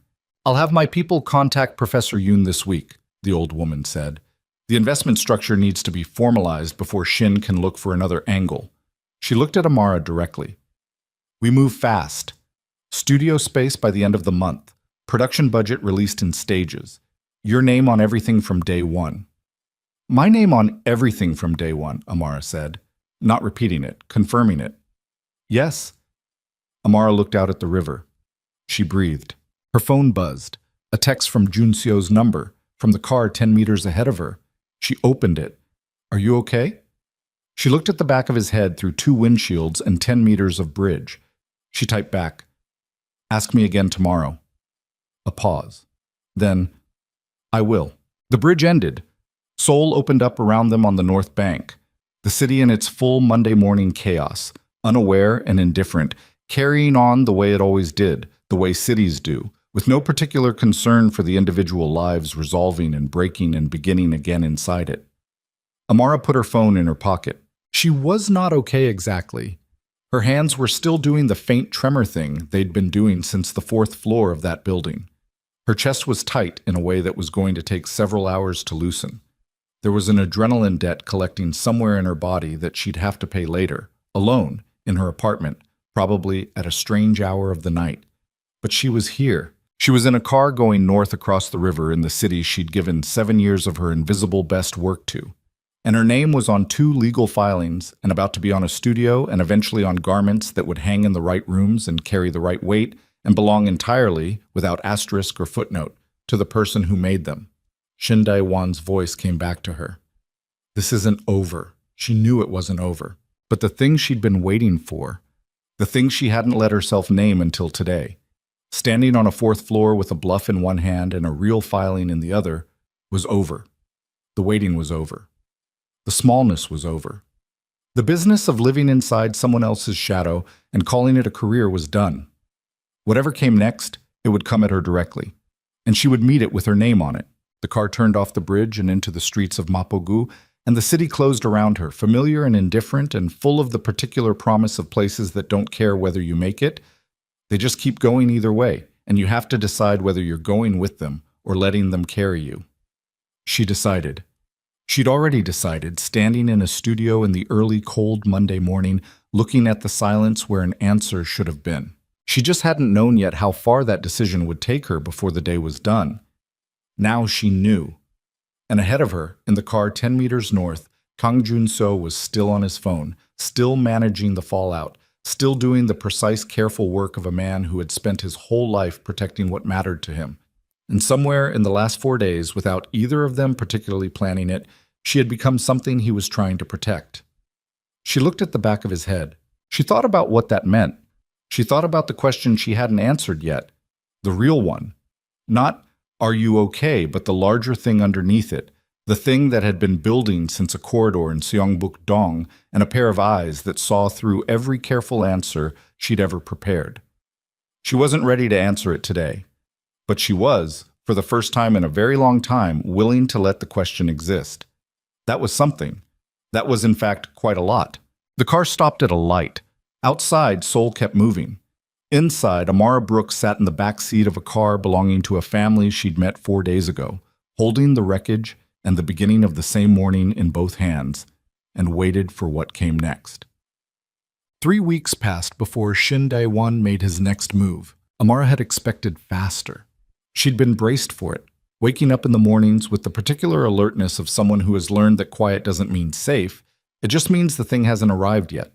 She'd gone through the motions of those 3 weeks carefully, meeting with Professor Yoon twice, signing the preliminary investment agreement with Madame Kang's legal team, beginning the paperwork for the studio space in Yongsan that Jun-seo's people had identified, a third-floor unit in a converted building with good north light and enough floor space for 3 workstations and a cutting room. She'd also finished the emerald gown.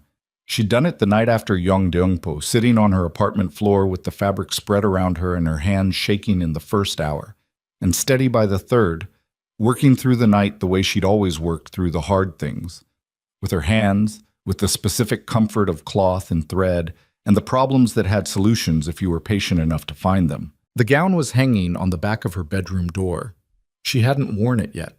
She was waiting for the right occasion without letting herself think too carefully about what that occasion would be. The call from Professor Yoon came on a Thursday morning in late November. "Shin filed," he said. "Not the immigration angle. That's neutralized, and he knows it." He went a different direction. A pause. "He's filed a defamation claim against you personally, alleging that your IP counterclaim against Veronique contained false statements of fact that damaged the reputation of his investment vehicle." Amara sat down on the edge of her bed. "Can he win that?" she asked. "No," Professor Yoon said, "but winning isn't the point. The point is cost. Discovery will take months. Legal fees will accumulate. It's designed to drain resources before your studio launch." Another pause. "It's a pressure campaign. He's betting you'll settle." She looked at the emerald gown on the back of her door. "What's the counter strategy?" she asked. "We answer it aggressively and immediately. Full documentation response, no settlement overture, no indication we're feeling the pressure." He paused. "It'll be expensive." "How expensive?" He told her. She breathed through it.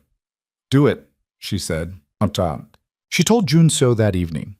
They were in the Yongsan studio space, her studio space, empty still except for a folding table and 2 chairs and the particular smell of a freshly renovated room, paint, and concrete and possibility. She'd been coming here in the evenings to think, which was something she hadn't been able to do in the Mapon studio because everything there had belonged to someone else, and she'd always felt it.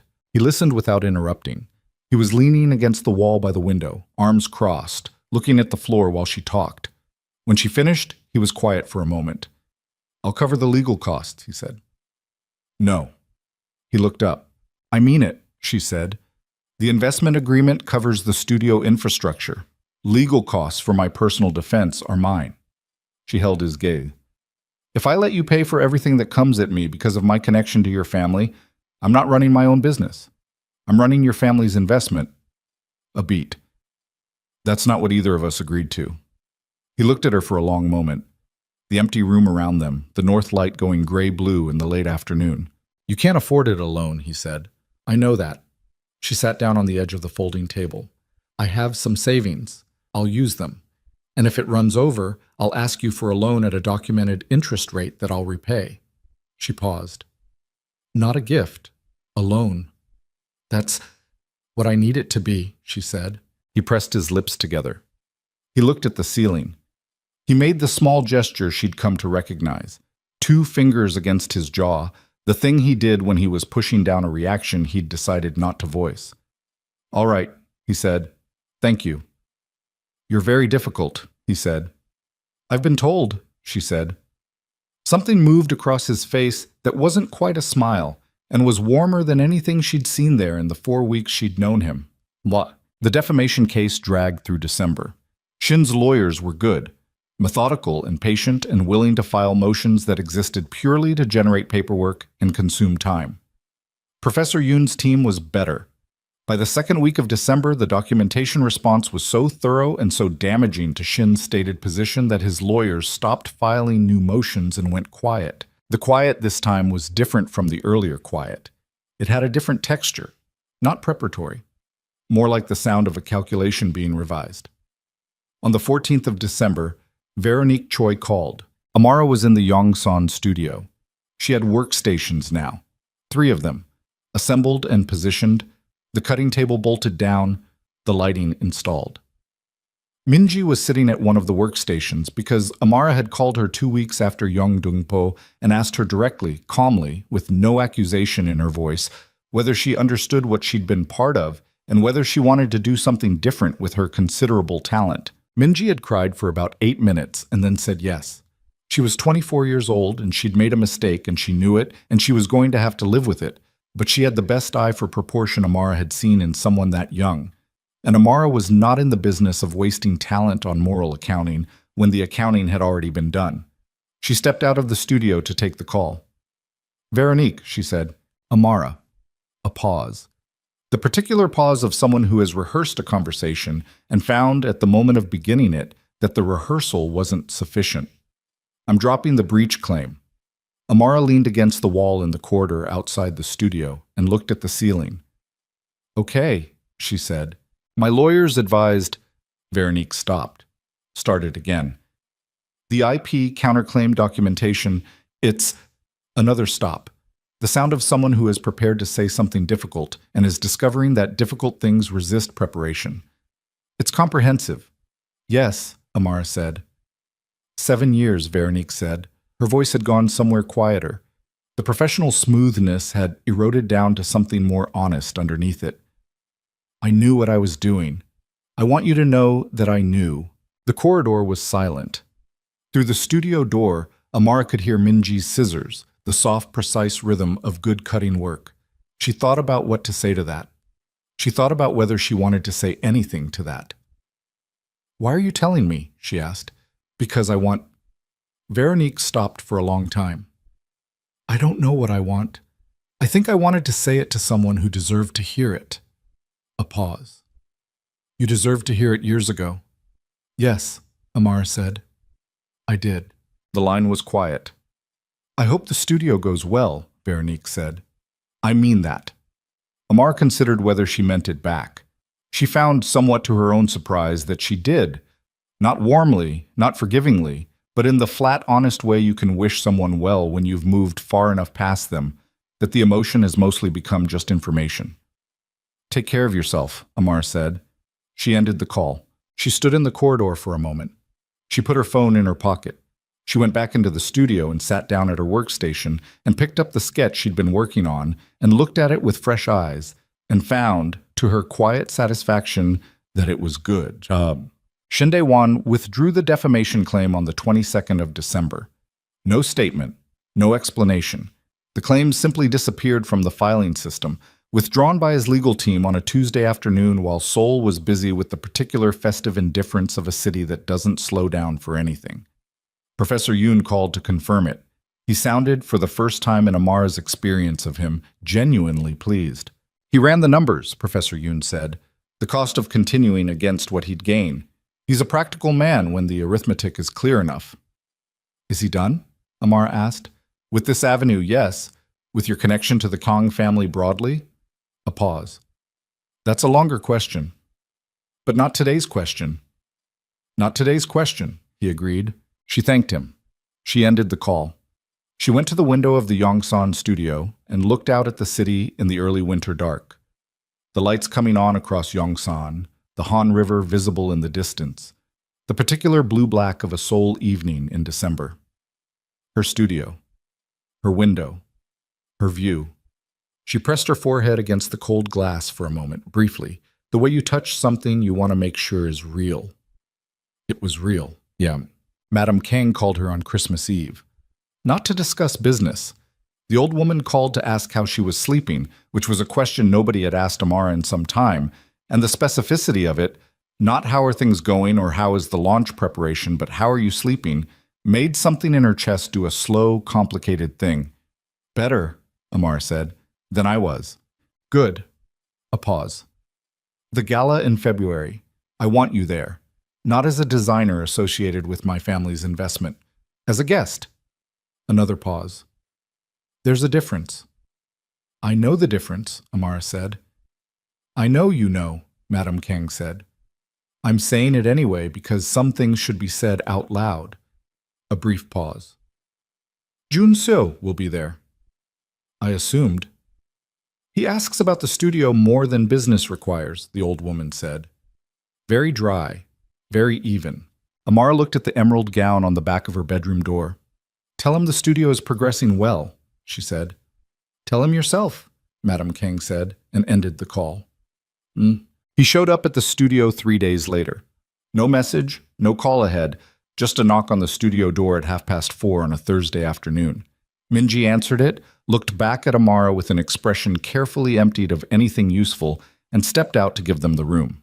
Junseo stood in the doorway of Amara's studio and looked at what she'd built. She watched him look at it.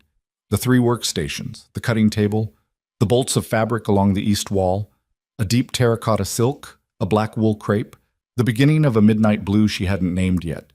The sketches pinned above each station, filling the wall to the ceiling. Her sketches. Her name in the corner of every one of them. He looked at it all for a long time. Then he looked at her. It's good, he said. I know, she said. He came into the room. He stood by the cutting table and looked at the sketch she'd been working on. A coat, asymmetric closure, structured shoulders that tapered into something unexpected at the hem. He looked at it for a moment. This is new, he said. Everything here is new, she said. That's the point. He looked up from the sketch. She was standing on the other side of the cutting table, and the late afternoon light was coming from the north windows, and the studio smelled like fabric and fresh paint, and the particular clean air of a space that was only beginning to accumulate its history. My mother's gala, he said. February, she said. Yes. He paused. I thought maybe before February we could... He stopped. The composed precision that was usually his operating mode had developed a small fault line. She recognized it because she'd seen it on the bridge at Yongdongpo when he'd looked at her in the car with his mother. I thought we could have dinner. We've had dinner, she said. We've been in the same locations where food was present, he said. That's not the same thing. She looked at him across the cutting table. The sketch between them. Outside, the December city getting dark early and fast. I'm not easy to know, she said. It came out plainly. Not a warning exactly. Just true. I'm aware, he said. I don't trust quickly. I know that too. And your family's situation is... She stopped. Found the honest version. It's complicated, for me. For what I'm trying to build. She pressed her hands flat on the cutting table. I need what I'm building to be mine. Fully mine. Not something that exists in the shadow of a relationship with your family. Yes, he said simply. That means if something... She stopped again, started more carefully. If something develops between us, it can't compromise that. It can't become another arrangement where someone else's name ends up in front of mine. I would never... I know you wouldn't mean to, she said. That's not the same as it not happening. He was quiet for a moment, looking at her across the cutting table with the particular attention she'd first noticed in a corridor in Seongbuk-dong 4 weeks ago. The attention that didn't look away, didn't recalibrate, just stayed. What do you need from me? He asked. To trust that this is different. She thought about the question. She took it seriously the way it deserved to be taken seriously. Time, she said, and for you to not try to solve things for me that I haven't asked you to solve. I can do that, he said. The second one will be harder than the first. I know, she said, but I can do it. She looked at him. She thought about the bridge in Yeongdongpo and the terrace in Seongbuk-dong and a fourth-floor room in a pale concrete building where she'd stood with a bluff in her hand and felt, for the first time in 7 years, like she was standing on her own ground. She thought about the fact that he'd been 10 meters behind her on that bridge and 30 seconds away on that fourth floor and had not either time tried to get there first. Saturday, she said. Dinner. Something happened in his face. Brief, genuine. The kind of thing you see when someone has been patient for long enough that the patience pays off, and they don't know quite what to do with the payoff. Saturday, he said. The launch was in March. Not a grand event. Amara had decided against grand, not because she couldn't do grand, but because she didn't want her first public moment to be about spectacle. She wanted it to be about the work. A small showing in the Yongsan studio, 30 invited guests, 6 pieces from the first collection displayed on forms in the north light. The 6 pieces included the emerald gown. She wore it that evening. She'd finished it in November and it had been hanging on the back of her door for 4 months, waiting for her to be ready for it.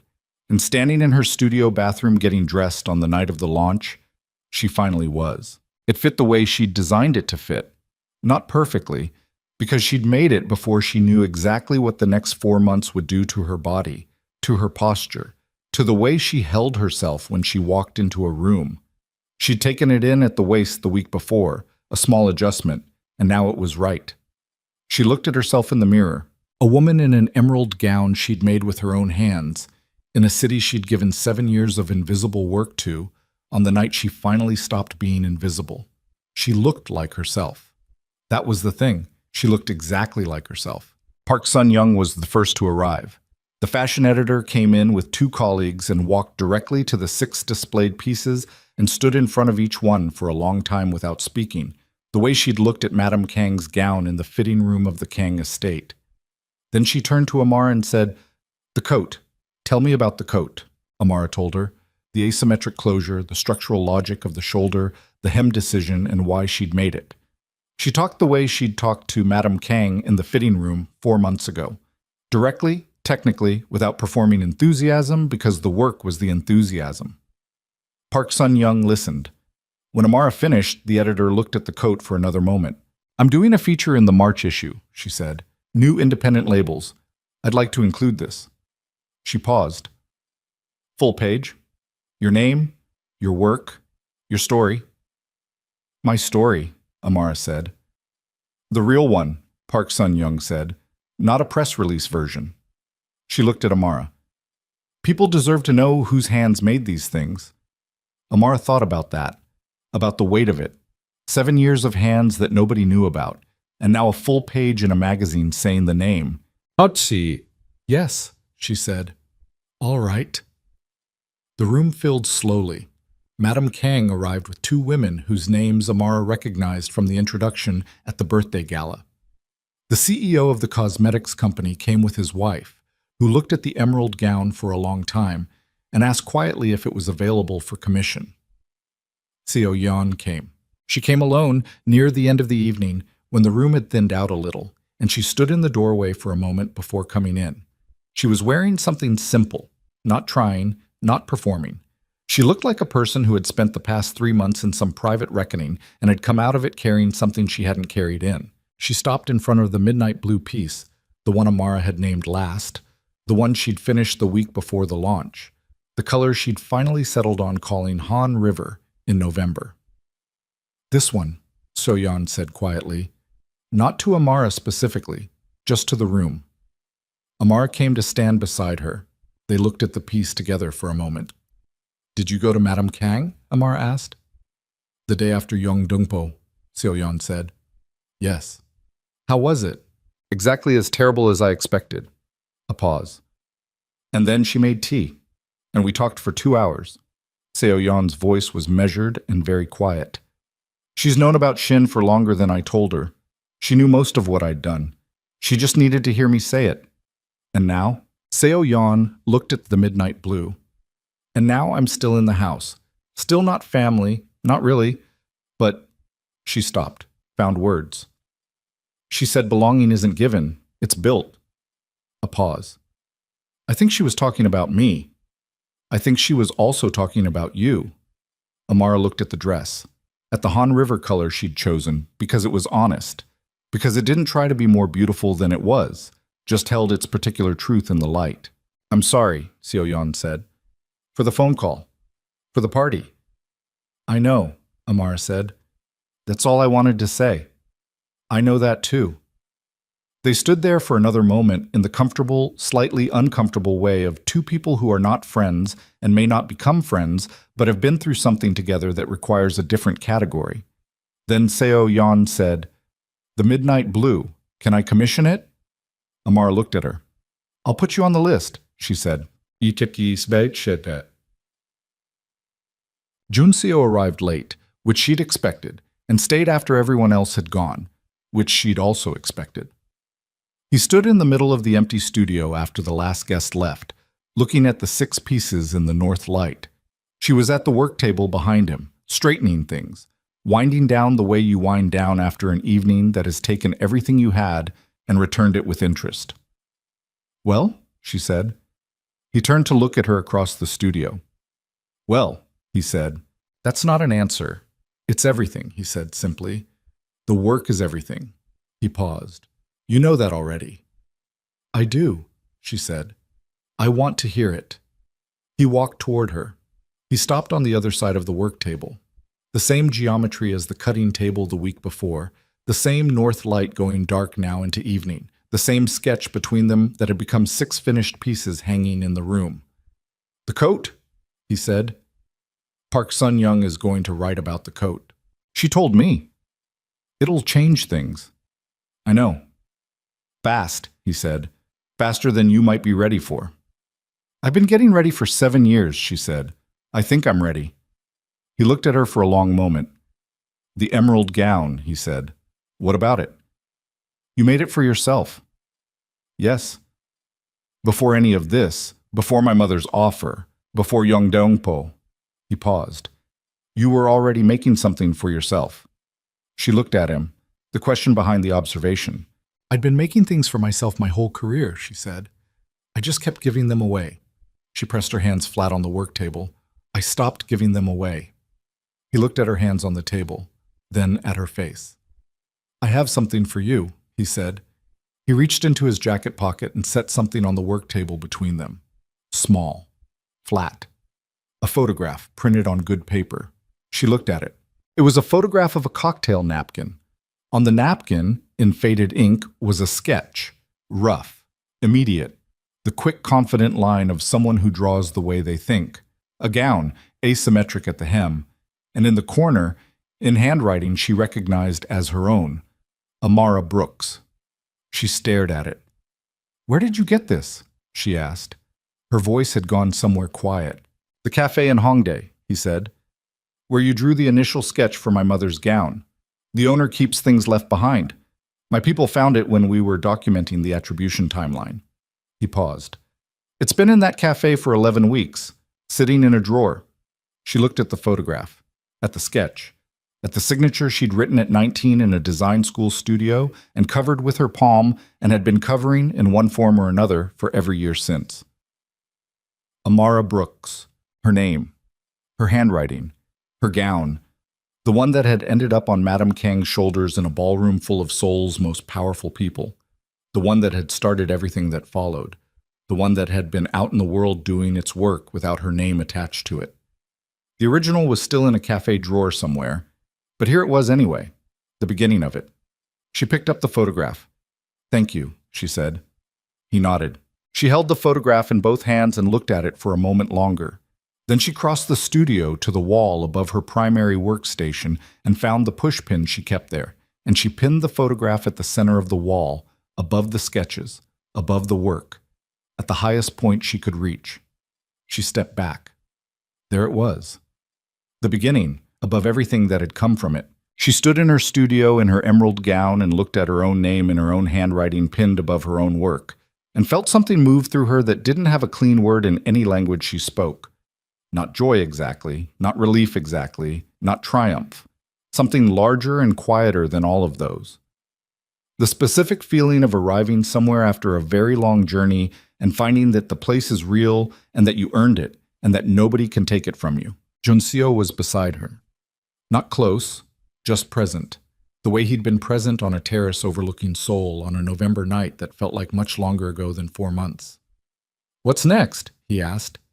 She looked at the sketch, at the name. "The Coat," she said. Park Sun-young's article, the second collection. She paused.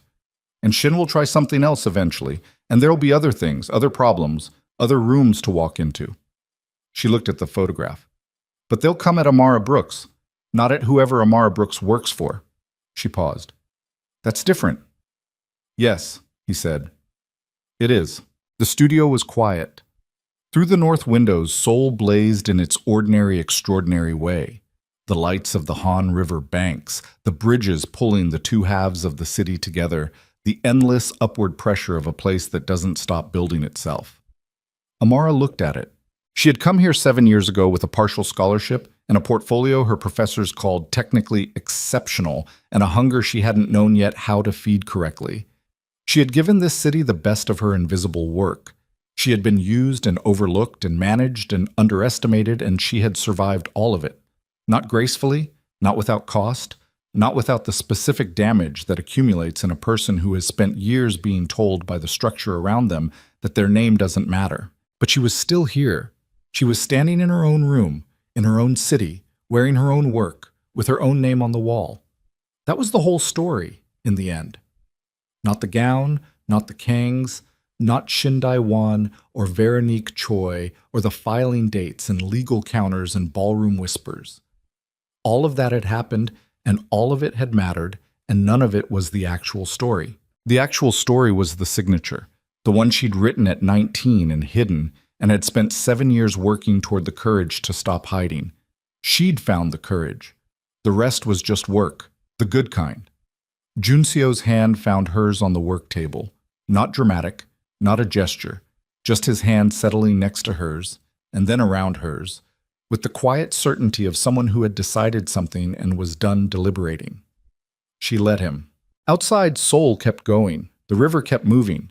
The lights held against the dark the way lights do. Not permanently, not without effort, just stubbornly, one by one, refusing to go out. Inside, a woman who had spent 7 years living in someone else's shadow stood in the light of her own making and looked at her name on the wall and understood, finally, completely, with her whole body and not just her mind, that she had always been this, that the shadow had never been the truth of her, that the truth had been here all along, in the work, in the hands, in the name she had practiced writing since she was 19 years old, in a room where nobody was watching. She had always known who she was. She had finally stopped letting the world convince her otherwise. Amara Brooks. No hidden credits, no borrowed recognition, no one standing in front of her name, just the work and the woman who made it, and the city that would now, finally, irreversibly, know the difference.